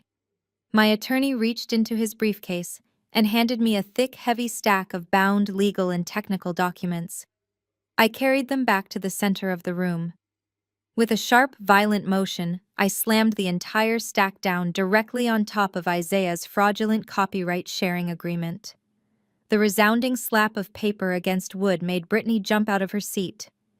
"Did you honestly believe I would leave my life's work exposed to a disgruntled former contractor?" I asked, my voice echoing with absolute authority. "Did you really think I would build a $15 million medical technology and forget to secure the back door?" Isaiah stared at the documents, a single bead of cold sweat trailing down the side of his face. "The server directory Colin hacked into last night was not the core database," I explained, watching the final fragments of Isaiah's arrogance crumble into dust. "It was a honeypot. It was a completely sterile, isolated decoy server environment that I custom-built the moment I fired him. It looks exactly like the primary infrastructure, but it contains absolutely zero real medical data. It is a digital cage, Isaiah. You paid $50,000 to upload a lethal malware payload into an empty box. Your virus is currently sitting in a quarantine zone surrounded by monitoring scripts that tracked the upload directly back to Colin's Internet Protocol address, which the federal authorities are currently tracing back to you." Isaiah swayed on his feet. His hands gripped the edge of the table as his knees threatened to buckle. He turned his desperate, bloodshot eyes toward the chief executive officer of Apex Health. "Catherine," he stammered, his deep voice cracking into a pathetic, high-pitched wheeze. "The injunction, the court order froze her assets. She cannot legally sell you the algorithm. The contract is void. My family still has a claim." Catherine simply smiled, resting her chin on her steepled fingers. She did not say a word. She just looked at me, giving me the floor to deliver the execution. I leaned forward, resting my hands on the stack of documents. "That brings us to your second catastrophic miscalculation, Isaiah. You spent thousands of dollars in legal fees to file an emergency restraining order against NeuroPredict Analytics. You thought you successfully locked down my assets and blocked this acquisition." I picked up the top document from the stack and held it up for my family to see. The bold black ink at the top read, "Certificate of Transfer and Irrevocable Assignment. NeuroPredict Analytics has been an empty shell company for exactly 14 days. I stated, the cold, hard truth hitting the room like a physical shockwave. 2 weeks ago, the moment Apex Health finalized their internal valuations, I transferred the absolute entirety of my intellectual property, every single line of code, every patent, and every proprietary algorithm, into a fully anonymous blind trust registered in Delaware. My father, Richard, let out a choked, breathless gasp. He grabbed his chest, his face turning a dangerous pale shade of gray. Patricia covered her mouth with both trembling hands, her eyes wide with mounting horror.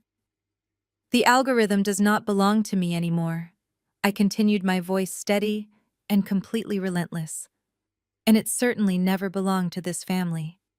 Apex Health purchased the technology directly from that blind trust. The financial transfer was authorized, cleared, and officially closed prior to you even serving me with those ridiculous court papers. The $15 million is already sitting safely in a highly secured, untraceable offshore account. Your aggressive bad faith lawsuit managed to freeze absolutely nothing. You locked the doors to an empty house. Brittany let out a loud, wretched sob. She collapsed forward onto the table, burying her face in her arms, as the reality of her impending bankruptcy crashed down upon her. There was no bailout. There was no stolen fortune to save her failing cosmetics brand. She was going to lose everything, and she was going to do it with a felony commercial burglary charge permanently attached to her name. I looked at the four of them, absorbing the absolute devastation I had just inflicted. They had spent my entire life telling me I was a failure. They had treated me like a burden, an embarrassment, an ugly college dropout who would never amount to anything. They had tried to exploit my grief, steal my achievements, and weaponize my own emotions against me. There is no family reconciliation today. I announced, my voice dropping to a low, lethal whisper that demanded the attention of every single executive in the room. There is no copyright sharing agreement. There is no equity split for Brittany. There is no rescue fund for your failing venture capital firm, Isaiah. I turned my back on my family and looked directly at Catherine and David. I walked over to the head of the table, picking up a sleek silver fountain pen, resting next to a single beautifully bound contract. I did not ask you to come here today to negotiate a surrender, I told my parents, refusing to even glance in their direction. I asked you to come here so you could watch me take my seat at the table you said I would never reach. I clicked the pen open. I leaned down and signed my name with bold, sweeping strokes across the bottom of the employment contract. I capped the pen and set it down, the sharp click echoing through the silence of their total defeat. Today is my official inauguration, I declared, standing tall and buttoning my tailored blazer. I am the new director of data science for Apex Health, and you are just trespassing in my building. The collapse of the Reed family was instantaneous and absolute.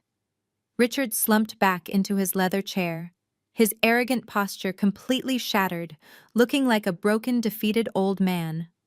Patricia was weeping openly, her mascara running down her face in dark, ugly streaks, as she realized she had just lost her daughter and her financial security in a single devastating blow. Brittany was hyperventilating, her loud, gasping sobs filling the sterile corporate air. But Isaiah was the true portrait of ruin. He stood frozen, his eyes glazed over, staring at the empty space in front of him. His venture capital career was over. His embezzled millions would be discovered by the auditors on Monday morning. The audio recording of his extortion plot was currently sitting in the hands of a dozen corporate attorneys who were obligated by federal law to report him. He had tried to play God with my life, and he had just orchestrated his own spectacular funeral. The chief executive officer of Apex Health did not even blink as the reality of Isaiah's complete destruction settled over the boardroom. Catherine simply turned her head and gave a slight approving nod to David, the lead acquisitions counsel. David stood up from his leather chair, buttoning his suit jacket with the calm, practiced efficiency of a corporate executioner.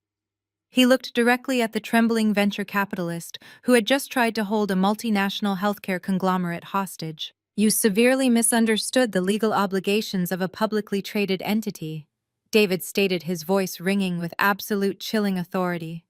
The moment we heard the audio recording of your extortion plot, our compliance team initiated a mandatory federal reporting protocol.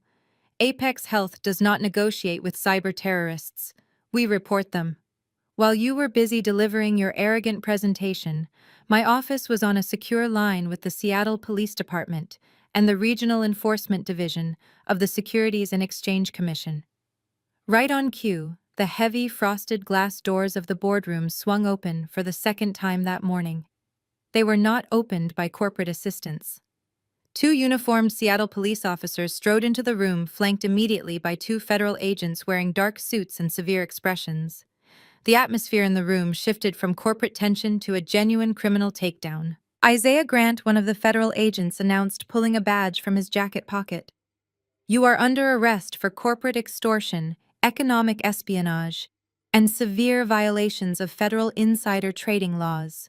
Place your hands behind your back immediately." Isaiah did not fight. The arrogant, untouchable financial predator was entirely broken. His shoulders slumped in total defeat as a police officer forcefully turned him around, pulling his arms behind his back.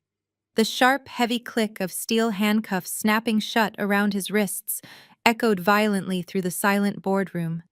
His bespoke navy blue suit suddenly looked like a cheap costume. His entire career, his reputation in Silicon Valley, and his freedom evaporated in that single metallic sound. He was going to a federal penitentiary, and his life as he knew it was officially over.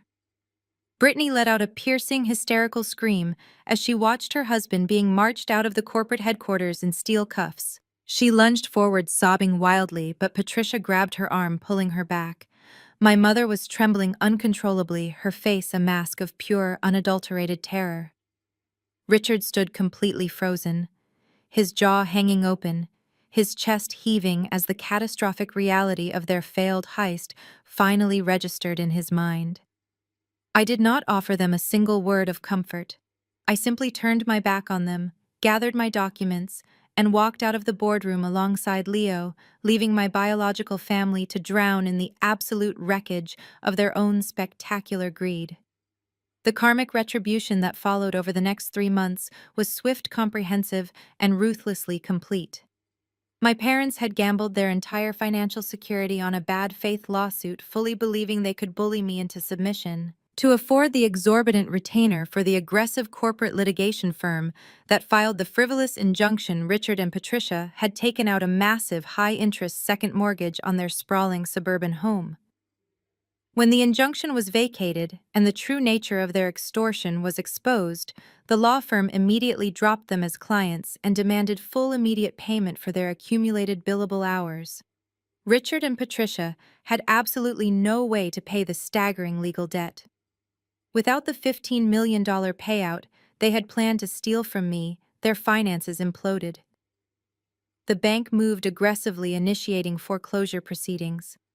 I monitored the public real estate listings with a cold, detached satisfaction the day the bright red foreclosure notice was nailed to their custom mahogany front door. They lost the house they prized above all else. They were forced to pack their luxurious belongings into cheap cardboard boxes and move into a tiny rundown apartment on the outskirts of the city. Their wealthy country club friends completely abandoned them, unwilling to associate with individuals involved in a highly publicized federal cybercrime scandal. They became pariahs, stripped of the superficial status they had valued more than their own daughter. Brittany faced an even darker reality. With her husband sitting in a federal holding cell awaiting trial, the authorities seized every single one of their joint financial assets to pay back the millions Isaiah had embezzled from his venture capital firm. Her luxury vehicles were repossessed. Her designer wardrobe was liquidated. Her entire lifestyle influencer empire was reduced to absolute ashes. Brand partners sued her for breach of contract, and her upcoming felony trial for commercial burglary ensured she would never secure another sponsorship deal again. She was left entirely bankrupt, disgraced, and utterly alone.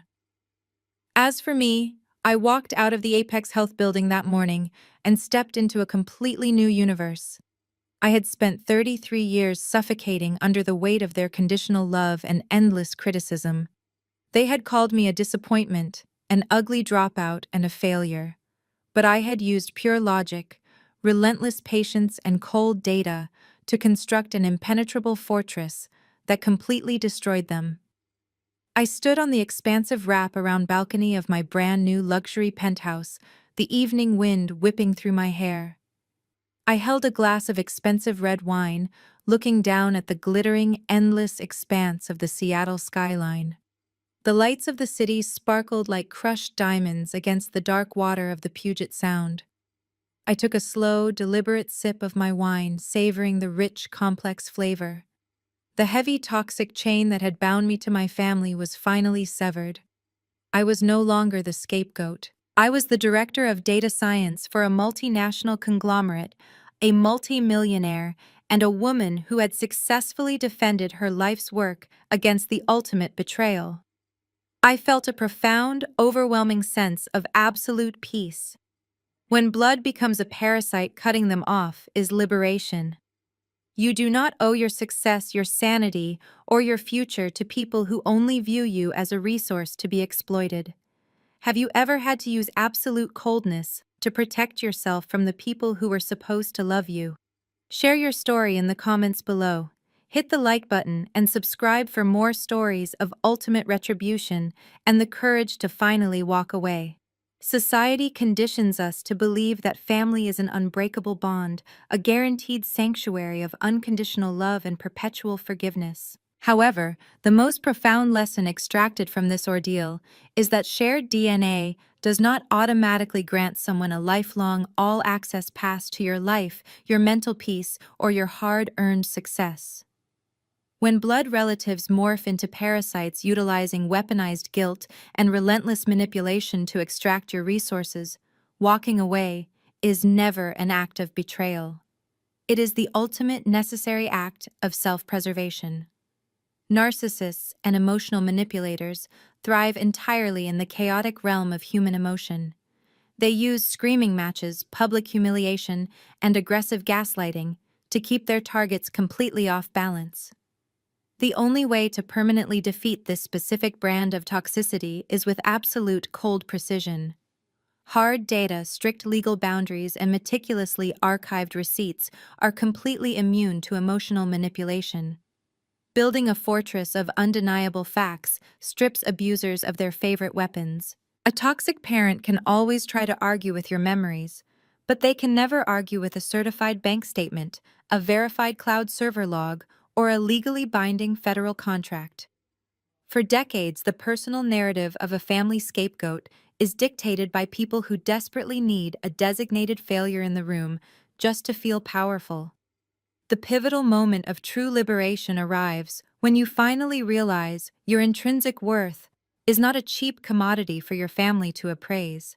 You absolutely do not owe your abusers a seat at the table you built with your own bare hands, and letting them face the natural devastating consequences of their own unchecked greed is not cruelty. It is simply justice taking its natural course. Have you ever had to establish an ironclad boundary to protect your peace from toxic relatives? And how did that defining decision completely transform your life?